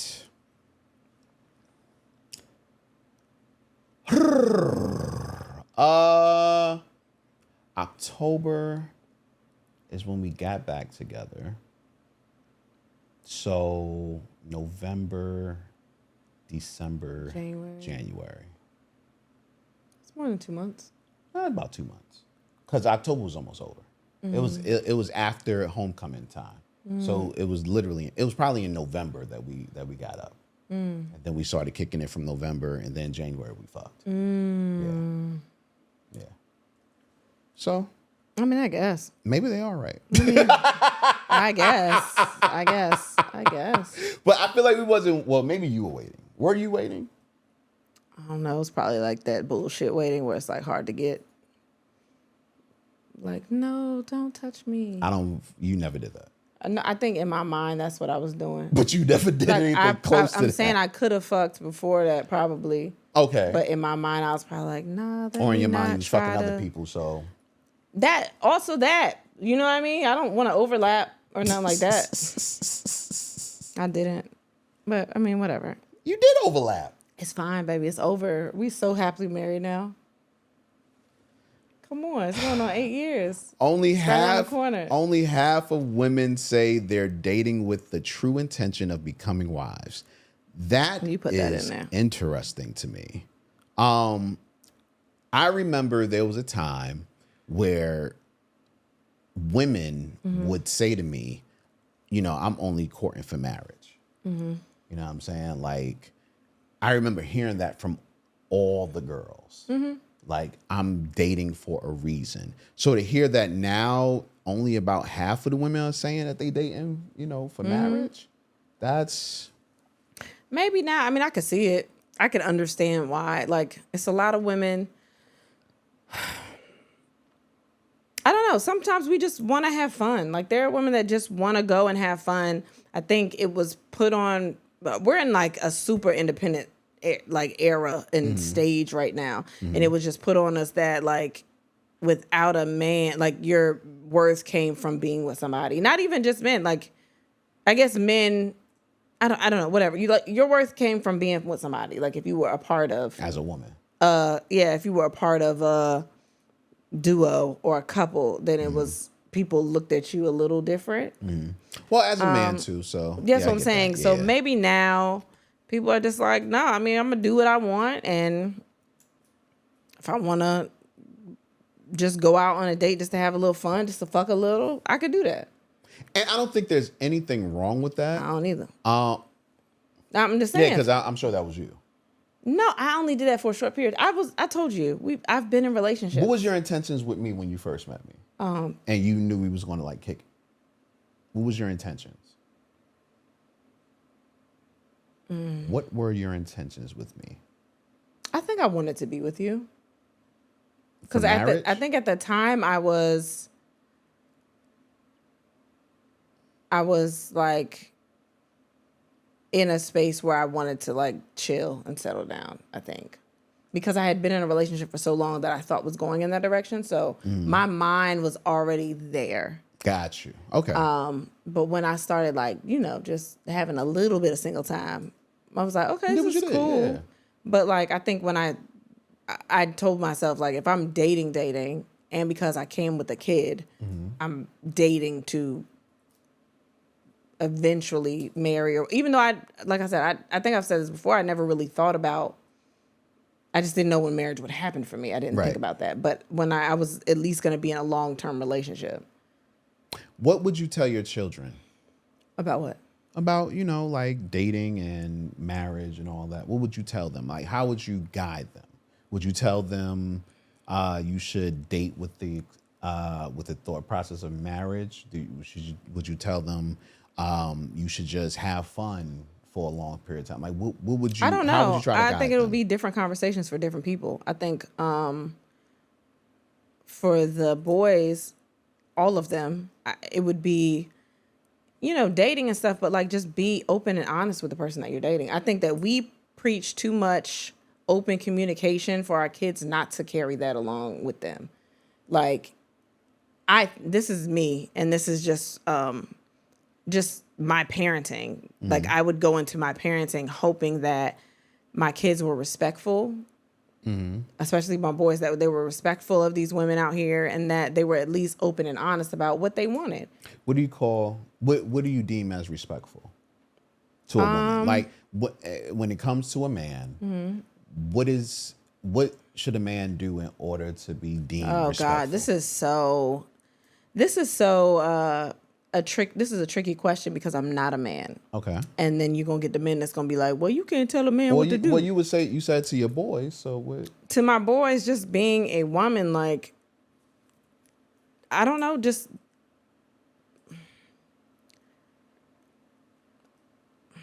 I don't know how to explain it, because I think just the way you would respect me, like, you wouldn't, well, you might lie, but you wouldn't want to lie to me or hurt me in any kind of way, I would think. So I would want you to just be open and honest about things that you're feeling or thinking. Why are you looking at me like that? Because you're looking at me like that. No, I'm waiting for more. I don't know. I'm just not playing games. I think I don't know. What do you Just mean by not playing games? No, like cheating and all that stuff. Like, if you're dating around and you're not exclusive with this person, let them know. If you know what I mean? If you messing with other people, just make it clear what your intentions are when you get to that person. Don't have somebody thinking that it's only them, but you're also doing all of these other things. So what would you tell your boys if they were dealing with someone, they were clear about their intentions, and the girl doesn't, while she hears what he's saying, still wants something different from him. You got to break it off with that girl. If you don't want that, it's not a one-sided relationship. You either going to be in it or you're not. And if they want something more than you're willing to give them, then break it to them gently. But like, you were clear about your shit the entire time. Okay. Is that not right? No, that is very honorable. Yes. You saying that. So what's reality then? I think reality is whatever you make it. I think, when I first started dating, I would get played to the left all the time. And I think a lot of it was because I led with my feelings. I didn't come on too strong, but I definitely led with my feelings. And then I started learning the game. So when I hear people say things like, don't play the game, there is a dance, if that makes you feel better, between man and woman. A give and a take, a push and a pull, where you can't give too much, but you can't give too little. You know what I'm saying? Well, yeah, I don't want you don't need to treat them like you're married. Like, right. I don't want, right. Like I wouldn't want girls going into treat like just, yeah. Yeah. So with that being said, I got into that situation and I did bad things that I wish I could take back. Like I cheated. I didn't care about people's feelings past a human level. Like I wouldn't be mean to a person because I'm not a mean person, but I would do things that were mean spirited, so to speak, which would hurt them, not intentionally, but I knew it was it could happen. And I stopped dealing with women like that after I saw that even being truthful doesn't stop a woman from thinking whatever she wants to think. And I'm pretty sure it's the same thing for women and men. You know what I mean? Like if a woman's being truthful. I just think at the end of the day, if you are very clear about your intentions and you're not playing around and leading people on, they can say what they want to say. But if you've been clear the whole time, there's nothing that nobody can say that you were lying. Yeah, can I still fuck? Yeah. Like nobody, are you asking? Or are you just saying? No, I'm saying that. Can I still fuck? If I know I don't want you the way you want me, and I've been very clear with that multiple times, and if you say you understand that, but I know that you don't, and you're giving them that pussy, can I still fuck? I think that's up to you, because if they're saying that and you feel like it is more than that, if you care about that person, then you would just be like, I don't want to lead you on, da-da-da. But if they're saying that, I mean, why not? You can fuck. If you feel something different, that just kind of speaks to what kind of person you are. If you feel it and you know that what you're doing is doing more for them than you planned on it doing for them, then that's something you got to kind of figure out yourself too. I would tell them or whoever, you can still fuck, but be careful. Be careful. Like I said, I think it's really just the situation that you got to figure out while you're in it. But I think that if you're just very clear about it, then nobody can say anything. Do you believe that heartbreak is good for a person? Yeah, I feel like everybody needs it. It's not fun. I don't want my kids to go through it, but I feel like you need it to understand love better. Right. I think.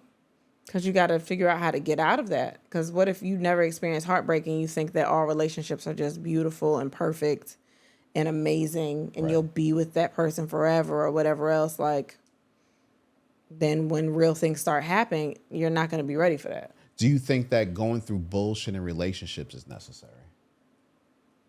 I don't think it's necessary. Okay. I don't think it's necessary. I feel like it could be avoidable if you... I don't know. I mean, I feel like it'll probably happen, but I think you could try your best to avoid it. I don't think you should stir up things just to stir up things. No, I'm not saying that. Yeah. I'm not saying that. Because I always say that I appreciate every situation that I've been in because it taught me how to, not only love you, but how to love myself in a lot of ways and with things I needed. Oh, no, that's 100% true because I think that my last relationship taught me that. And that's nothing on him, but I felt like I was pushing myself to mold into what he wanted. Right. And I was neglecting myself a lot because I just really wanted this to work the way I had pictured it. So when I got out of it, I became very unapologetic about a lot of shit. I'm like, man, I'm like this. This is me. Hopefully somebody will like it. If not, it's fine. Like, I just became that person. Yeah, like I can say without a shadow of a doubt that I've learned more in bad relationships than I have in good ones. I think I just learned in relationships because I think people love differently. So by the time I got here, I learned a lot in the beginning of the relationship. But now I'm at a point in my life where I'm just like, I understand what I need and what I want and who I am. And do you feel like you would have learned those things without a situation like the one you were in? Maybe not. You say maybe not. And what's crazy is that was the best relationship out of all the relationships I had been in. And it, like I said, it wasn't we just weren't made for each other. Right. But in saying that, I knew what kind of person he needed or wanted, and I didn't realize I wasn't that until I got out of it. Right. And I was like, oh, it just wouldn't have worked equally for both of us. I would have eventually felt like something was lagging. I get that. One of the things and I want to do the same thing.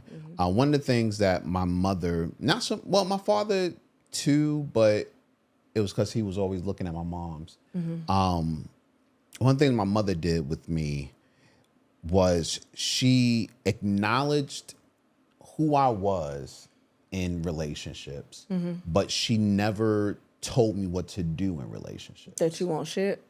Well, no, she would say that. She would acknowledge that. Yeah. You know what I'm saying? But she wouldn't tell me, you don't be shit or stop being not shit. You know what I mean? Like, she wouldn't tell me what to do. She would allow me to grow. And I think that's super important because for a man, I think it's super important. I don't know about women, but for a man, I think that's super important for one big reason. And that's because as a man, you will go, depending on who you are, it'll be different, but you will go through different feelings and urges that you need to act on and act out before you get into a marriage. And it might not be a lot, or it might be a whole lot, but you have to do those things before you decide this is who I'm gonna be with for the rest of my life. Because what happens is that those feelings and urges never go away. Well, I don't want to run their relationship. I just want to raise them with the idea in mind that being a good person. Yeah, of just being a good person. Yeah. Like, if you get in that relationship and you start fucking up, if you ask me, I'll tell you, but I'm not going to be like in your relationship like that. Right. Like, you got to figure it out. But I'm going to walk away knowing that I have raised you to be a respectful and good person. Right. Like, my mother never had to worry about if, I was putting my hands on women or, mistreating them to a certain level. You know what I'm saying? She never had to worry about that with me because of how she raised me. She had to worry about bitches might be coming to her house looking for me. Had to worry about that. But, the way she was, little bitch, get out my house. He ain't here. You know what I'm saying? But I think it's it's a dance almost, you know what I'm saying? Yeah. And as much as we should guide our children, we should not try to direct. Yeah, my parents would just be like, I don't like that person. Right, and leave it at that. And Only person they do what tried you to do. direct was, Who? Baby daddy. Oh, okay. Well, I get Tried to that. do that, Yeah, but yeah. that needed directing. And I wasn't. Up for that. I thought this was super cool. Snoop Dogg's been getting a lot of heat this week over his comments about watching Buzz Lightyear, the movie Lightyear, which the one thing I didn't understand about that whole thing was Lightyear came out years ago. What fucking movie theater was he in? I never even saw it. I I also didn't know Keke Palmer was in it. I saw it like 2 years ago on Disney Plus. Yeah, I don't think I saw it. Yeah, it's a good movie too. Yeah, It's a good movie. Maybe he got the movie confused. I don't know. So yeah, he's been getting mad flack about that. I don't really give a fuck about that. But he did also have another clip floating around that you might have not seen because of all of that. I'm gonna play it. Married almost 3 decades. Yes. Do you, and there's a lot of chatter in the community about men saying in 2025, there's no benefit to marriage for a man. Do you believe that there is a benefit to marriage? I believe if I wasn't married, I wouldn't be as successful as I was Ooh. or have been. I don't believe that I would be who I am today if I wasn't married, because I have to have a strong foundation, a strong place to come home to, a strong, leader who can raise kids and also support her husband, and then be a leader when I'm down and I'm out and my body and my mind can't function, but to keep me up and to be there for me. So marriage is beautiful when you handle it with care. You've been married. I thought that was such a poignant statement, and it was so well spoken. Like, How do you feel about that? I 100% agree. I think that marriage, I knew before I met you what marriage was going to be for me. You know what I'm saying? I knew it was a grounding situation. I knew it was finding a helpmate. I knew all of those things going into it when I started searching for my partner to marry. And when I got you, I got more than what I bargained for, because you have been,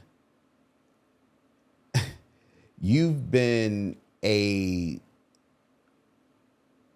supporter, both vocally and silently, and with everything. You know what I'm saying? Like, you have my back even when I don't know I need somebody to have my back. You know what I'm saying? And that shit is so, I think it's understated. You know what I'm saying? When a lot of people think about marriage or going into marriage. And I've heard people say this, which I kind of get. I heard people say, I don't want to get married. You know what I mean? I've heard people say, I don't want to get married again. And I understand all of that. But at the same time, for those people that are looking at marriage, making sure that you find a person like I found is super important. Super important. Like, you my dog. You know what I'm saying? Like you ride for me. And like I said, it's a situation where I don't even have to ask. I don't even have to think. You know what I'm saying? And I think the last time I had that, even better. When you get married, you're supposed to be creating a family. But I don't know if everyone looks at their partner as their family member. Yeah. You know what I'm saying? Yeah, I know what you mean. And like, we are family. And I think that is something that I never really thought about until I was actually in this situation. It was like, yo, like, because with family, you don't, with good family, with family that, the way they act the way they're supposed to, you don't have to second guess your family's intentions. Yeah. When it comes to you. Yeah. You don't have to second guess, them having your back. That's a good point. You know what I mean? And in a good marriage, it's the same exact thing. Yeah. You know what I'm saying? Like, and that, I think I appreciate that about you more than anything. That we are family. About that. You know what I'm saying? Yeah, I didn't like your brothers and sisters. You're like, well, like you said, good brothers and sisters or something like that. You're like, well, I know they gonna have my back regardless. Like, not friends could have your back, but there's also like the possibility that whatever. but like with your parents or your whatever, like they really Close siblings. Yeah. they really want what's best for you, and they're not going to try to stray you or whatever else. Yeah, I never really thought about that. Yeah, that shit is tough. It's really man. nice. That was you really like me, and I fuck with that.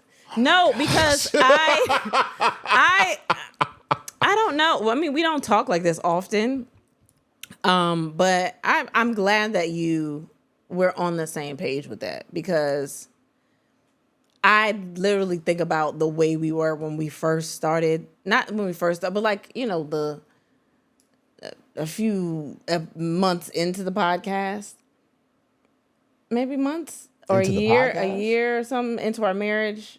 Okay. Or if you've listened to the podcast, then you know when that time they run was. congruent, so Yeah. But like the period of our marriage where it was like I would just come in the house and it was like we felt like not roommates, but it just kind of, it didn't feel like what you're saying now. Like it felt like we are together and we are partners and we're in this house, but we're still second guessing. I'm second guessing you. You're second guessing me. Like it doesn't feel like that now. It literally feels like, I don't know. We're just all in this together. It's like us against the world or what, Right. you know, that kind of right. corny shit. Like it feels like that. I mean, it's corny, but it literally does feel like that. Like it feels like you are really my partner. Like you're literally my person. And whatever I'm going through, I'm going to go through with you. And you'll, like, I don't know. You said it way better than I did. Whatever, man. You did. Whatever. I'm gonna fuck you today. There you go. I might still have a little icy hat on though. Lord, forgive me. Forgive me. I'm gonna do it. But that was, yeah. No, it's real, man. And you know, I'm always moving. You know what I'm saying? So I don't really take time sometimes to really look at stuff like that. Yeah. You know what I'm saying? But when I do sit back and think, it's like, damn, son, like this is crazy. But the funny part about it is it doesn't feel daunting. You're like, you know how some thoughts of where you're at in life could feel daunting in a little while, in a little bit. This feels natural. Yeah, it does. You know what I'm saying? Yeah. Like it doesn't feel like I'm taking on something. Yeah, You know, which at first, it did. yeah, like I'm taking on this huge This family, undertaking, this right? Now it just feels like, oh, we're supposed to be here. We just got to figure it out from here. Like, exactly. nah, we are together. Yeah. So we just got to figure it out. Yeah. Yeah. It doesn't feel like not a burden, but I understand what you're saying. Like it felt like something additional to what your life was before. And it's like, now I have this. Now it just feels like whatever happens, we got to figure it out because this is what it is. We're moving through life. Yeah. You know what I mean? Yeah. And I don't know when that's supposed to happen. I don't know. I don't know when it's supposed to happen, but I know when it does happen, in my opinion, not knowing everything, but in my opinion, that's what a marriage should be. Yeah. You know what I'm saying? Yeah. All right, I'm tired of talking that shit. All right. Yeah, I don't want to do that. I don't want to do that nice shit. Nothing about sex. Let's see. Oh, you didn't want to cry yet? Nah, we'll cry a little Okay. later.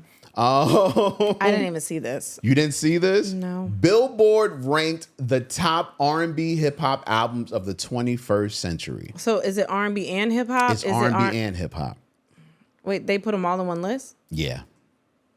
So I'll read it differently.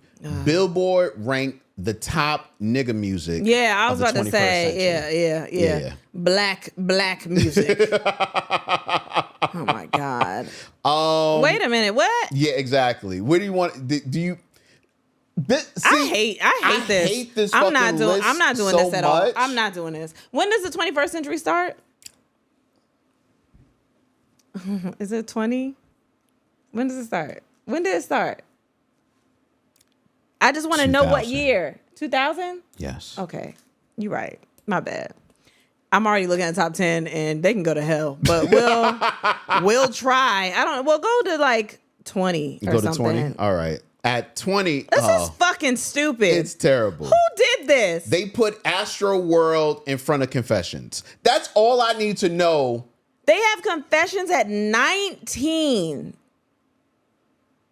19. Now, I get, fuck this. I'm going to read it.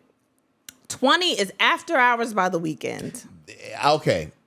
Now, I'm not the biggest Weeknd. I'm not the biggest Weeknd fan, but I understand Weeknd's impact.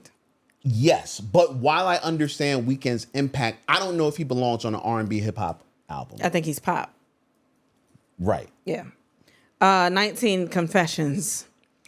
18 Astro World. And I think I did like Astro World. How the fuck isn't Confessions in the top 10? Well, you mad at that? We got to say everything else that's in front of it. 17 is Views, Drake. I know people that love Views. My brother is one of them. I mean, but it's not in front of Confessions. But 16 is The End, the Black Eyed Peas. I don't know if I even know that album. 15 is Scorpion, Drake. 14 is Stoney, Post Malone. Post Malone doesn't count. 13 is Beer Bongs and Bentleys, Post Malone. Doesn't count. 12, Curtain Call, The Hits, Eminem. You put a hits album of Eminem's on here, but okay. 11, Certified Lover Boy, Drake. 10. First of all, if you listen to this podcast, I'm going to let you know right now, everything else is going to piss you off. But just listen. Because if you listen to us, then you probably know what we... 10 is Goodbye and Good Riddance, Juice WRLD. 9 is 2014 Forest Hills Drive, J. Cole. Should have been higher. 8, The Highlights, The Weeknd. 7, Damn, Kendrick Lamar.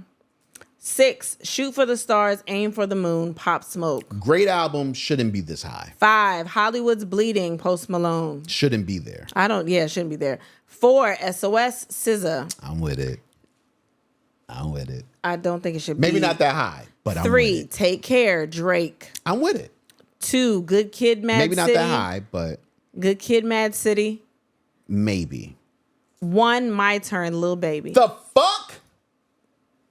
Yo. I'm going to let you know right now. Let's see what else is. Starboy's at 21 The Weeknd. I thought that was better than, I don't know enough. That was closer to an R&B album, but still not. Control is 23. SZA. Recovery, Eminem 24. Is that the last one? Recovery? I can't remember. No, I feel like it was. These niggas got the Emancipation of Mimi at 25. Crazy. Planet Her, Doja Cat 26. Eminem Show 29. Rihanna Anti 27. Wait. Beyonce. The Beyonce album is at 30. Okay, maybe. Wait. The Beyonce album is that was a good album. That wasn't the first album. It's not better than 4. That's not the first album. Well, it was a really good album. And a lot of people don't respect 4 the way we respect 4. Really? Yeah, I don't think so. 4 is an amazing album. Beyonce is a really good album. Lemonade is a better album. Lemonade is a better album, but I don't even know who Kid Laroi is. That's above Beyonce. 34 is Trap Soul, Bryson Tiller. I do think it should be high. I think Trap Soul should be higher. Yeah, yes. Get Rich or Die Trying is 35. 100% should be higher. And this is why I said they putting both things on here. I'm looking at the stuff that they have, but like, what the fuck are you talking about? But there's a way to have, like, country grammar. Wait. 35 is If You're Reading This Is Too Late, Drake. Country Grammar is at 37. Crazy. 38 is 24 Karat Magic, Bruno Mars. I understand people... Because the way people feel about Bruno Mars. But it's a great album. That's an amazing R&B album. It's a great album. Sorry. Wait. No, go back. I'm sorry. The Carter 3. Lil Wayne is under that. 39. Sasha Fierce is 40. I didn't fuck with Sasha Fierce. It wasn't really my favorite. Yeah. I'm trying to see the other things that are low. Lemonade's at 43. Fucking bananas. It should not be at 43. Understand why Lemonade is such a great album. Not only is it musically amazing, but it changed the way artists released music. It's a great album. It's a great album, though. It was a surprise drop.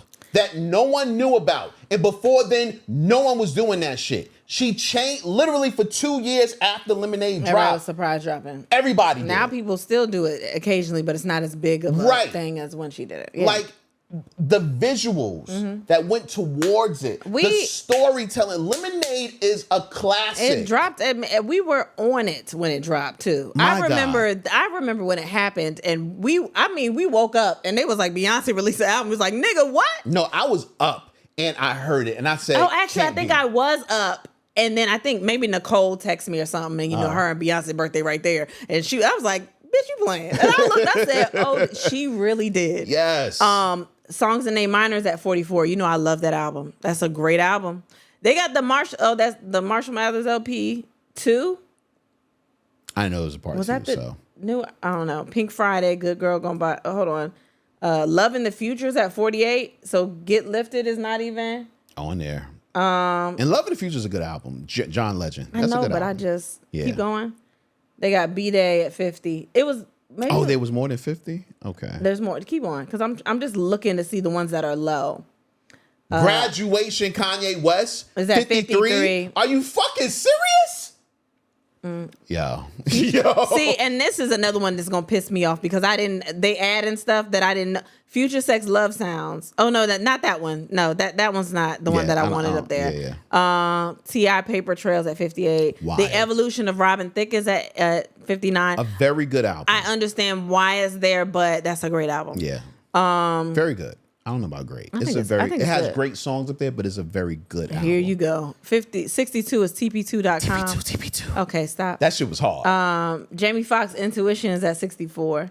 It's just albums up here that I'm like. Well, that's his second album. That's not his first one. That's the second one? Well, technically third one. The one where he's like, it's okay, I know which one you're talking about. Okay. Ludacris Word of Mouth is at 68. 8701's at 67. Diaries at 69. Yeah. I think Diary should be a little higher. Right? I really like Diary. Kings of Crime. Like 474? 4 is at 74. Oh, so I guess they did respect it, but not for real. Pain is Love is at 75, Ja Rule. That was a big album. 2020 Experience. That's what I was looking for, is at 77. Justin Timberlake. That is bananas. That should be higher than that. That is such an amazing R&B that is album. A well-crafted album. Oh my God. And if you say it's not, you have not listened to it. The things that him and Timberland did on that album. Strawberry Bubblegum, like all that shit. Like there's no way in hell. Hold on, I'm trying to look. Blueprint is at 80. That's the first Jay-Z album that's popped up. No, that's Blueprint 3. Yeah. It's not even the Blueprint. Well, Blueprint 3, but that's the first Jay-Z album that I've seen pop up on this list. That's just want to throw that out there. Keep going. The first Marshall Mathers LP is at 81. That's dumb. That's dumb as fuck. That should not be there. Ghetto Love's at 82. Like they just throwing shit up here. Literally. And then there was X. Chocolate Factory's at 84. Outkast Speaker Box Love Below is at 86. That is so stupid. Yo. This is insane. Maybe number 100 means like the highest. Because this is fucking, there is no way in hell. Then there was X, was 85. Oh my gosh. All right, and this is College Dropout 93. Are you fucking serious? And Get Lifted is 95. Renaissance is 97. I think Renaissance should be higher because of what it did. Maxwell Black Summer's Night, The Element of Freedom is, and Who is Jill Scott is 100. Y'all get the fuck out of here. What the fuck Billboard, is this? knock it the fuck off. I really think they do this shit to troll us. Oh my God. I think they do this shit to troll us. Because I don't know anyone. No, they do. They do these things to troll us. I don't know anybody that will be like, Lil Baby should be above all this shit. This is literally... Lil Baby above all. If you don't get the fuck out of my face. And you know what? Lil Baby probably cool. I told you, I don't really know these little niggas. But like, I've heard him. I mean, he's cool, but we're also at this stage where, I think a lot of stuff sound the same. But number one, and you talking about all this shit that's below it. You got College Dropout below it. You got Marshall Mathers LP below it. You got Pain Is Love below it. You got I've seen one Jay-Z album on here. This is literally the worst list I've ever seen. They do that stuff to fuck with us because now I'm heated and I have nothing to do with it. And it doesn't mean anything, but I have an attitude. I'm going to put together a list. I think we should. Or just try. Because or maybe I should because you don't know it. Your albums are limited, I think. What you mean? I know shit. You do know some albums that I've never listened to the whole album for, but I have a wider range of music knowledge. That's not true. Give me a question. I don't want to do this at all, actually. That you feel like only you can answer. I don't want to do that. No, go ahead. Go ahead. Ask me a question. I'm okay. I don't have a question, but maybe I'll have one later. I be knowing shit, yo. Parents often defend the child who does the least for them.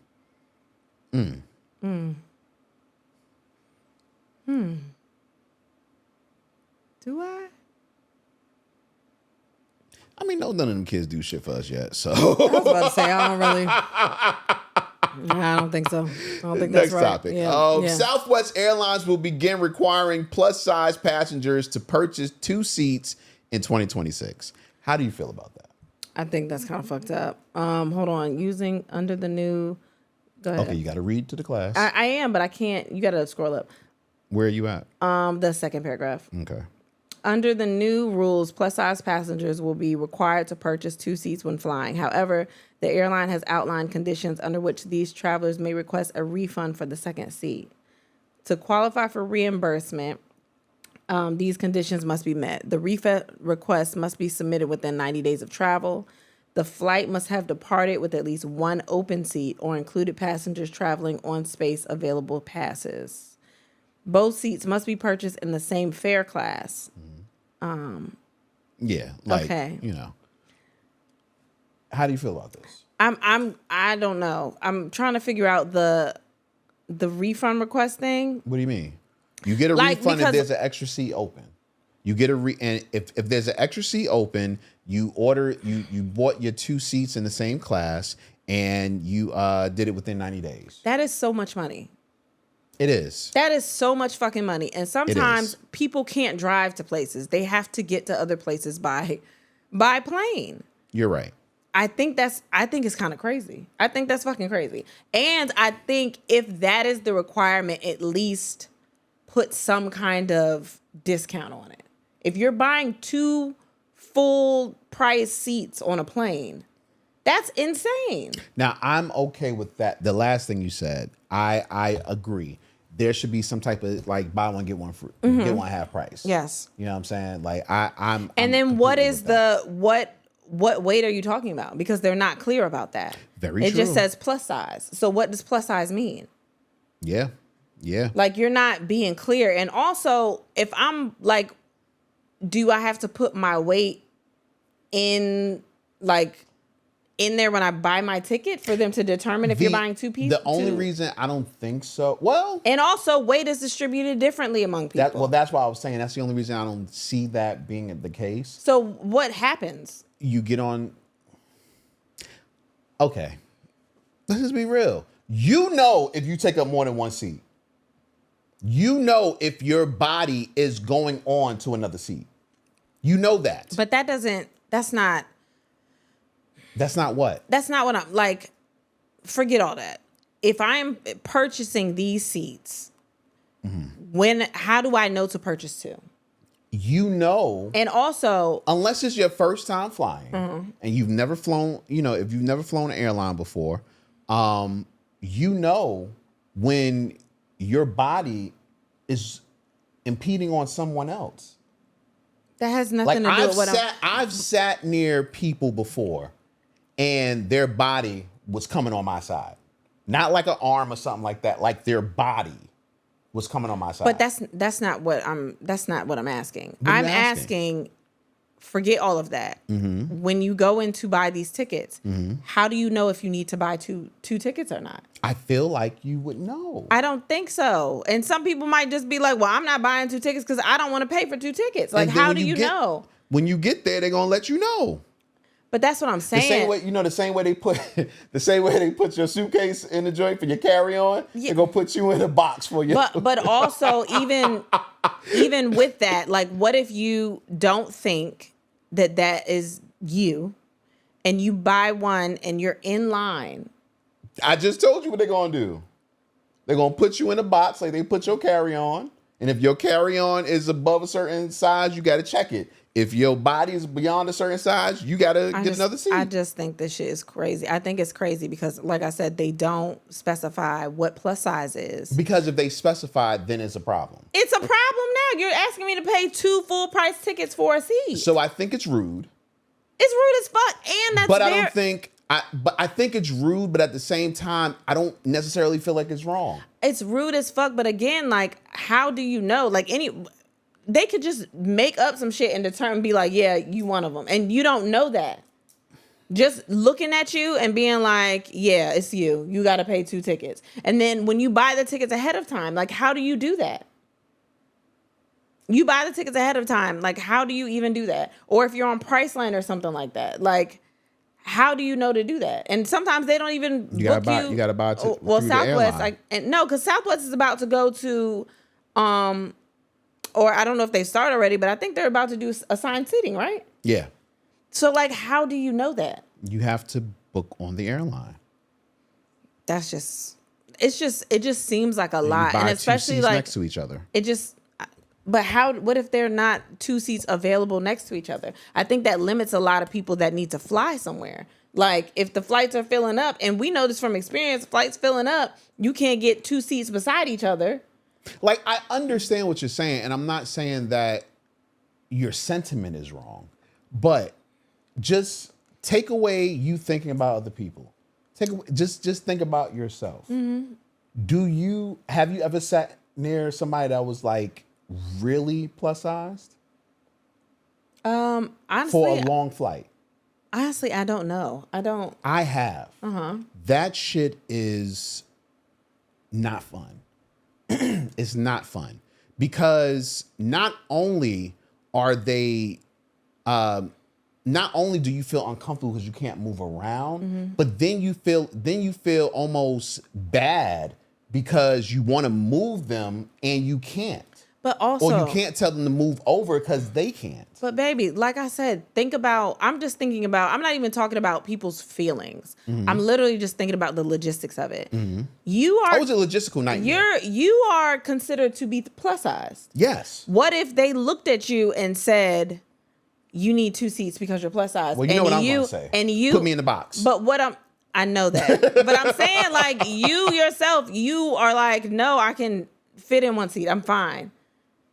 Like, that becomes a conversation because what are you looking at as plus size? Yeah, but and like I said, logistical nightmare. Do they need some? I'm joking about the box, but they do need some kind of something. Yeah, but then how do you even know that when you buy the ticket online? That's what I'm saying. Well, I understand what you're saying, and you're not wrong. Logistical nightmare, but I also understand this sentiment. I understand it. I understand what they're trying to do. Yeah. But also paying 2 full price tickets for a ticket is insane. Like, I felt bad. That's a lot of money. The time before last that we flew, I felt terrible because I was a big nigga in the middle seat, and it was a little person on the side. No. It was a little person on the window seat, and I felt like I was on their shit. You know what I'm saying? Like, I wasn't like spilling over into their seat or nothing like that, but I know that they couldn't get as comfortable because I literally was taking up mad space. But plane tickets are already so much money. They are so much money for 1 plane ticket. That's fucking insane to me. That is insane. That's not fair. That's insane.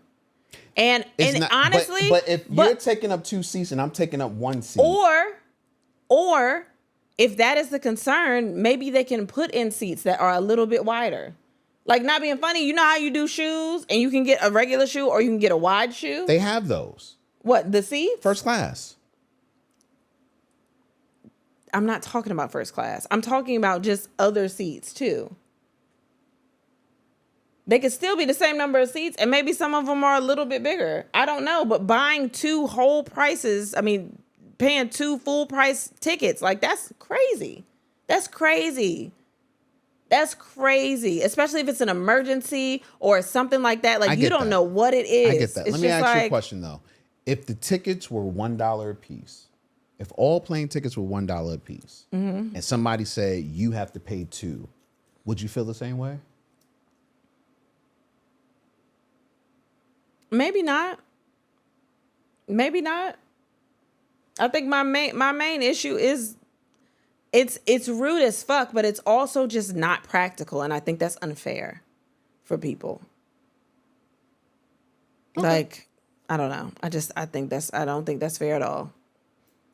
I mean, it sounds fucked up. It's like I said, it's mean. And it's only one airline. There's also that. It's Southwest. But when one does it, no, not really. niggas be piggybacking. Not really. Unless things get backlash, which I haven't heard. But weren't they the only people that was out here just saying pick a seat, any seat? So that was something they did on their own. That was stupid. But that doesn't necessarily. This is stupid.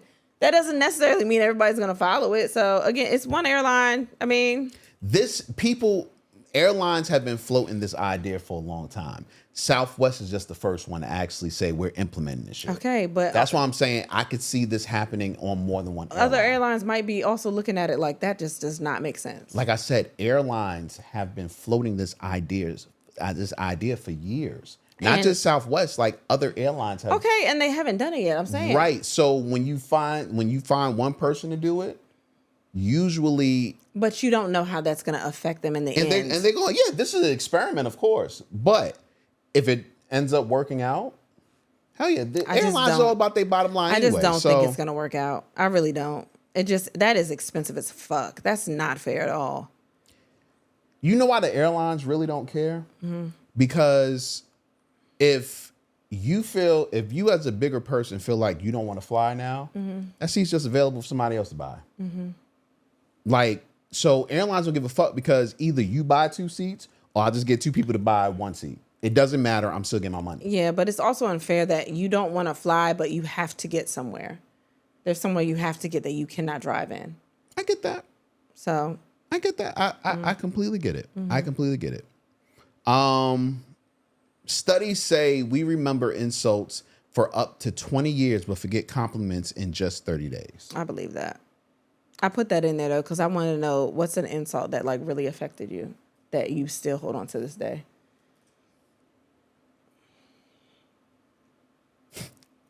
I'm not talking about it. What? I feel like I've told you before. What? Or maybe I didn't. I won't say what the insult was. Oh, that doesn't make this fun. I'm not, because man, listen, we had Virginia Beach last week as the top listener, so I don't know who the fuck know who. You know what I mean? Oh, shit. But what I will say is that I have a friend whose spouse made a off remark about me that stayed with me for years. 4 years. What the fuck was it?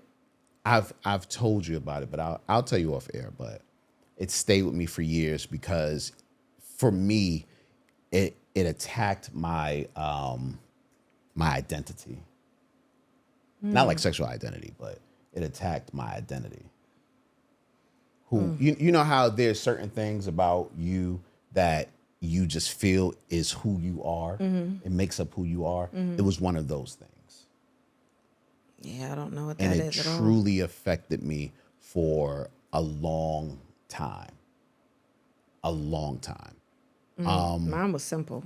What? Mine was just talking about when I was younger, my feet used to be long and skinny, and my uncle used to call them boats all the time. So I used to be very insecure about my feet being long and skinny. But he would always, you know how you prop your feet up on something? Like, he would always reference my feet being long and skinny. So, like, I was very self-conscious about having my feet out or doing any of that stuff. That's crazy because you got pretty feet, B. I guess I grew into my feet. I don't know, but they were just long, skinny Yo, boats. growing into your feet is wild. The girl has long, skinny feet. Yeah, but I know. But I purposely won't say it to her because I knew how much it affected me when I was younger. I tell her, I don't tell her all the time, but I tell her. Be like, they would always be like, them boats, like it, but they said it so much, and every time my feet were out, they said it. So I was like, I can't. I'm like, I would not wear sandals for a long time. I wouldn't. I was very insecure about my feet. Golly. Yeah. There's so many things I want to get to. We're gonna have Patreon's gonna be a long episode. This next one. Yeah. But we got to keep it moving. First and foremost, before we go any further, I want to give thoughts and prayers going out to the Catholic school in South Minneapolis. Just went through the mass shooting. What was that? 2 days ago? We are a couple of days into school. Or a day ago. And this happened. I was watching the reports, and they had these very articulate children that looked so. One boy was on the Today Show, who was 13. Another one was a 5th grader. And they were speaking so calmly about these situations. I think they're still in shock. I was watching on Today Show the young boy that was talking, and he just seemed so strong, and his mom was kind of falling apart.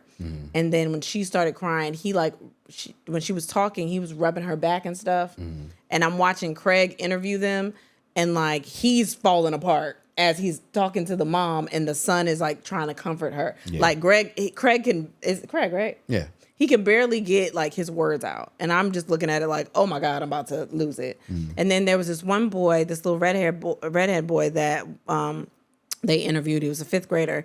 And he was talking about how a friend of his covered him to save him. And like he was so calm and just expressing it so well. My first thought was like, why the fuck do they have this camera in this boy's face? But then I was like, maybe he really wanted to talk about it. And maybe his parents said it was okay, but like, those babies, an 8-year-old and a 10-year-old passed. Yeah. Thoughts and prayers. I don't really want to dig into it, but thoughts and prayers going out to the families and the victims. Yeah. Oh my gosh. Yeah. What are we watching? Something I forgot to mention that I've been watching. I've been watching Project Runway. And I don't know if y'all watch Project Runway, but this season is good as a bitch. And I don't know if it's because the Law Roach is there, because I love me some Law. I don't know if it's because Heidi's back. I already love Christian. Like, it's really good. But what's pissing me off is that there are these twins there. And I want to hate them and I want to love them at the same time. Like, I wanted to love them because I was like, oh my God, twins. I got twins. I understand how twins, they need each other and they're there, da, da, da. But then they started being a little bit messy. But then they're so good. So all of it's been pissing me off.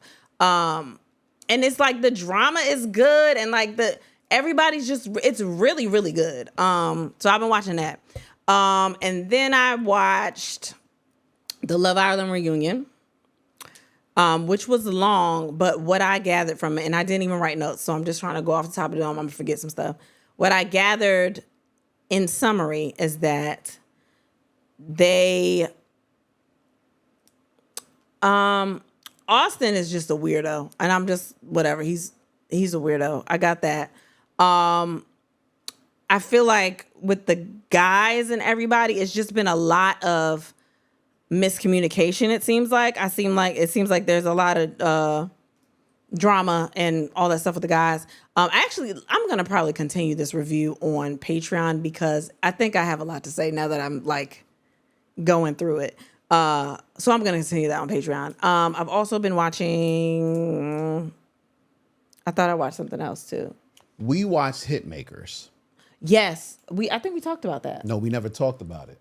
Oh, we said we wanted to. It's a really but good we show. forgot. It's a really good show. Hitmakers on Netflix is basically a songwriting camp. Yeah. Songwriters come together and they create songs for or demos really for artists out there. Usher. I really thought we talked about it. John Legend. No, we didn't talk. And about I it. think we talked about it because I said I don't like the way they're not treating Seven like she's Seven.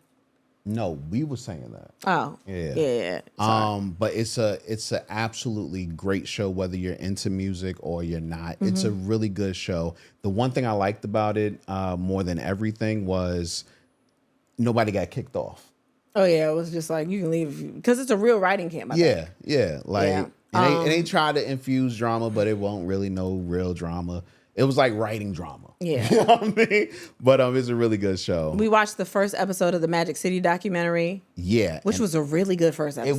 It was. Yeah. But I'm not watching it again until September because I want to watch all of the episodes together. Oh my god. Like if I'm gonna watch titties, I want to see titties for hours. Oh my gosh. I felt like there was something else I watched. We watched the Jussie doc. The Jussie doc. Jussie Smollett The truth doc. about listen, guys. I don't give a fuck what nobody say. Listen. After watching that doc, I can't say that he did it. I can't say that he lied. I can't say that he didn't lie, but I can't say that he lied. Because sometimes you just don't remember things exactly. I'm not going that far. Well, I'm thinking about that, but also as I'm watching it, like I can make a case for a lot of the things that they doubted. Right. Like they were talking about who's going out. It was whatever below zero. There was niggas at Subway. But I've been hungry. No. I've been hungry before, but they were talking about the polar. You know what I mean? I Polar understand. Vortex. This is what I'm thinking, and I think they filmed there, so he might have lived there. But I've been in a different state and been like, I just got to eat something. I got to do something. Like, and I don't know how close the Subway is. I don't know all of that. If it was right there, like I might be like, well, I'm not going to DoorDash that. I'm just going to go get it. Like, You would never do that. If it's Stop right lying. there. I don't give a fuck if it's cold, warm, whatever. You're not walking at night across the street I to know, get something to eat. I know people that do it. Yeah, but you're not. Regardless, I can make a case for that. He went in Subway. There were other people in Subway. Like, it's not like he was the only one in Subway. Also, didn't know Subway was open that late, but in certain places, I guess. Yeah. But okay. But like, I'm watching it, and I'm watching, first of all, the twins' lawyer or the brother's lawyer. That bitch is hilarious. As soon as I started watching it, I said, "This shit is a parody. It has to be because there's no way she's a real lawyer." They are ditzy. But all of them packed together, I said, "So you talking about police looked at all this and they was like, I believe everything." I would have watched this and been like, "Oh, there's a camera somewhere. No. There's a script." I'm gonna tell you right now, I feel like the police were looking for a win. And by any means necessary, they were going to try to prove that racial things weren't happening in their city. He just stood so crazy on it. And they were talking about his mom being a Black Panther and all this other stuff.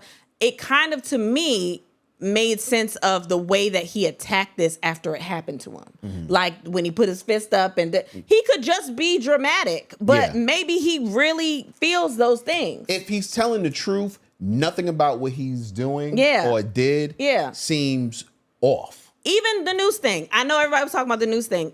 Honestly, if he's that dramatic, maybe he was like, I'm leaving this shit on. Because he is an actor. Because the dude was like, the police chief said something about, anybody else I know would have taken that noose off and they would have want nothing to do with it. Which he said that he didn't keep the noose on. He put it back on. At, when the police were coming so they could see. And if I'm being honest, again, if you're that dramatic or if you have that spirit. Yeah, I know niggas like that. That, you know, that, like I said, his mom being a Black Panther, if you have that like revolutionary spirit, like, and you're like, I'm fighting against this shit. There's a noose on my neck. I can see there's a world where that could make sense. Yeah. Like everyone is trying to use common sense of the most common person, but there are people that are like this. Like some of it makes sense. And then the lady, that white lady didn't have no reason to lie. And she went out to take her dog. So she out in the polar too. I ain't gonna front. She was the most uncredible one to me. Why? I didn't believe that bitch. And I don't know why. But just even the video, the 10 seconds, I think was the thing that mostly got me because it literally was when the dude was walking outside. I believed him. I believed the security guard. And when they took away the 10 seconds, I really believed it. I was like, oh. When he literally was walking to the door and it was gone, it was kind of like, oh, well, that's weird as fuck. Great doc. Yeah, if you haven't seen it, it's good. watch it. Sorry, spoiler alert. We should have said it. My bad. But you also might watch it and be like, I still don't believe this, but Yeah, and I've seen people that felt like that. Yeah, but but me personally, fuck it, they got me. If he lying, he did a good job. yeah. He did a good job with. Well, he didn't even do the dot, but if he lying on the dot, they did a really good job of bringing up probable cause and reasonable doubt. That man. was So Maybe not probable cause. I don't know the law. Anyway, I've been watching the Cowboys documentary. Yeah. I hate the Cowboys. Not a Cowboys fan, but it's very interesting. So if you're just interested in football and football history, or just history in general, go give it a look. It's pretty good. It's really good actually. I think I might have said last week I started watching the Amanda Docs series, but I haven't gone back to it, but I will eventually. Yeah. Let's get into a listener question and get out of here. Hey, I love the podcast and would like your view about this situation that I was in. I've been in a monogamous relationship, a monogamous situationship for over a year now. Recently, we had a conversation where my ex-husband's sexual orientation was brought up and he got mad that I didn't disclose to him prior to us having sex. Is that something that should have been discussed prior? Mind you, there was no overlap between the two and there was never a conversation where that information would have been relevant. My ex-husband is bi. He said that and I'm guessing her boyfriend, It's not. what is it? is Recently had a conversation. Her situation said that he said that I took away his choice, that he may not have had sex with me because I knew that my ex-husband had sex with men previously. He didn't understand how I could be with a man who I knew had sex with other men. Also, he felt that since I told him everything else, why would I hold that information back? This is long. No, it is. It is. Well, I asked her for more information. Okay. So I told him that I appreciate my ex-husband's honesty and about his orientation, and we were monogamous when we were together. I'm trying to see if there's anything else that's super important. It only became relevant because my daughter asked me what a stud was, and I was telling him the story and explaining to him that I didn't have a problem explaining it because of my ex-husband. Okay. What are your thoughts? I know what your thoughts are, but what are your thoughts? What's the question? The question was, is that something that should have been discussed prior? Her situationship, her ex-husband's sexual orientation. Honestly, I don't think so because it has nothing to do with this relationship. Like, why do you? Because that's also his business. That don't have nothing to do with this relationship. You know what I mean? Because if that's the case, you want to discuss everybody that you've ever been with and what they did. Like how many people they've had sex with, if you've dealt with people that were considered hoes, if you've dealt with virgins, like I think it's kind of one of those, if I come into the relationship and I'm disease free and I'm not, you know what I mean? I don't know why you should be worried about that. Before we pop the mics, what was the phrase that I said? It ended with trope. I forgot. Damn. Yeah.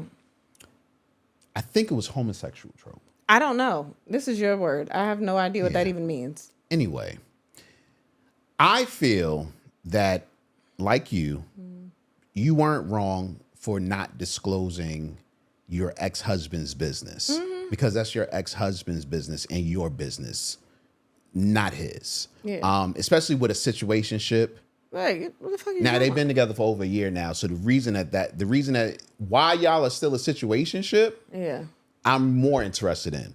But as far as this is concerned, I think that what he's speaking is what a lot of men who have ideas about homosexual men in general, I feel like what he's doing is speaking upon that because, and I think that's why I said homosexual trope. I don't know what that means. There's basically an idea to some ignorant men out there, ignorant straight men, that homosexual men somehow carry diseases or somehow a woman dealing with a bisexual man is in some kind of way a knock to her. It could also be that. Yeah. You know what I'm saying? To who she is. And let me just clarify. When I said I came to you disease free, I wasn't saying that the gay men had diseases. No, in general. I'm literally just saying, if I'm coming to you, this is who you know me as a person. I'm responsible. I'm disease free. I'm not like this is what you get. What I did before that has nothing to do with anything. Yeah, because it's not that's, you. And that's the biggest thing. If we talk, you got to understand. We talk about our exes and situations that we've been in before for two reasons. One, because communication is cool, and we want to show that openness, but. It's interesting to y'all. Y'all don't know that shit. Yeah. But we don't. But have in to. a regular situation or in a regular fucking day, we don't give a fuck about each other's exes. Why? Because it doesn't matter. Now, if an ex did something to you that has affected you going forward, who you then are, disclosing that information is different. Perfectly fine. That's and different. Perfectly understandable if a person has an issue with you not telling me that this is why you're going through this because of this person. Yeah. And even that is a gray area in a lot of ways. Yeah. But you being mad or him being mad at you because you did not tell his business, he's a fucking idiot. Period. He's a fucking idiot. There's no point, and it has nothing to do with anything. Nothing. Is it going to change the way maybe you approach this guy when he come get his kids or what? Like, I don't understand if you got kids together. Like, I don't really understand why that matters. It doesn't matter. At the end of the day, we as men have to understand a couple of things. That sexuality is not a situation that should be put under a microscope for us to judge.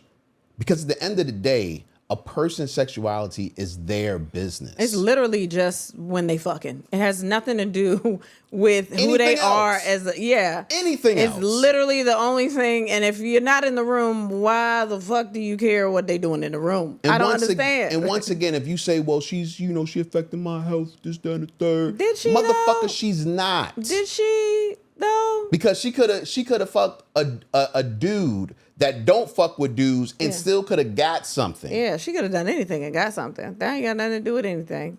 So it doesn't matter. If you trust your partner and you trust what they're saying about their past, as far as when it comes to things like health, then that's all you got to worry about. And also, he's going into it like this is her ex-husband. Maybe they were also monogamous. That is just a part of his life. Maybe he has been with men before that, and maybe she said that he was they were monogamous. Hold on, where is it at? Where is it? I knew that my ex-husband had sex with men previously. He didn't understand. Yeah. So like that. Come on, man. Okay, we were monogamous when we were together. Yeah. All right, man. Yeah.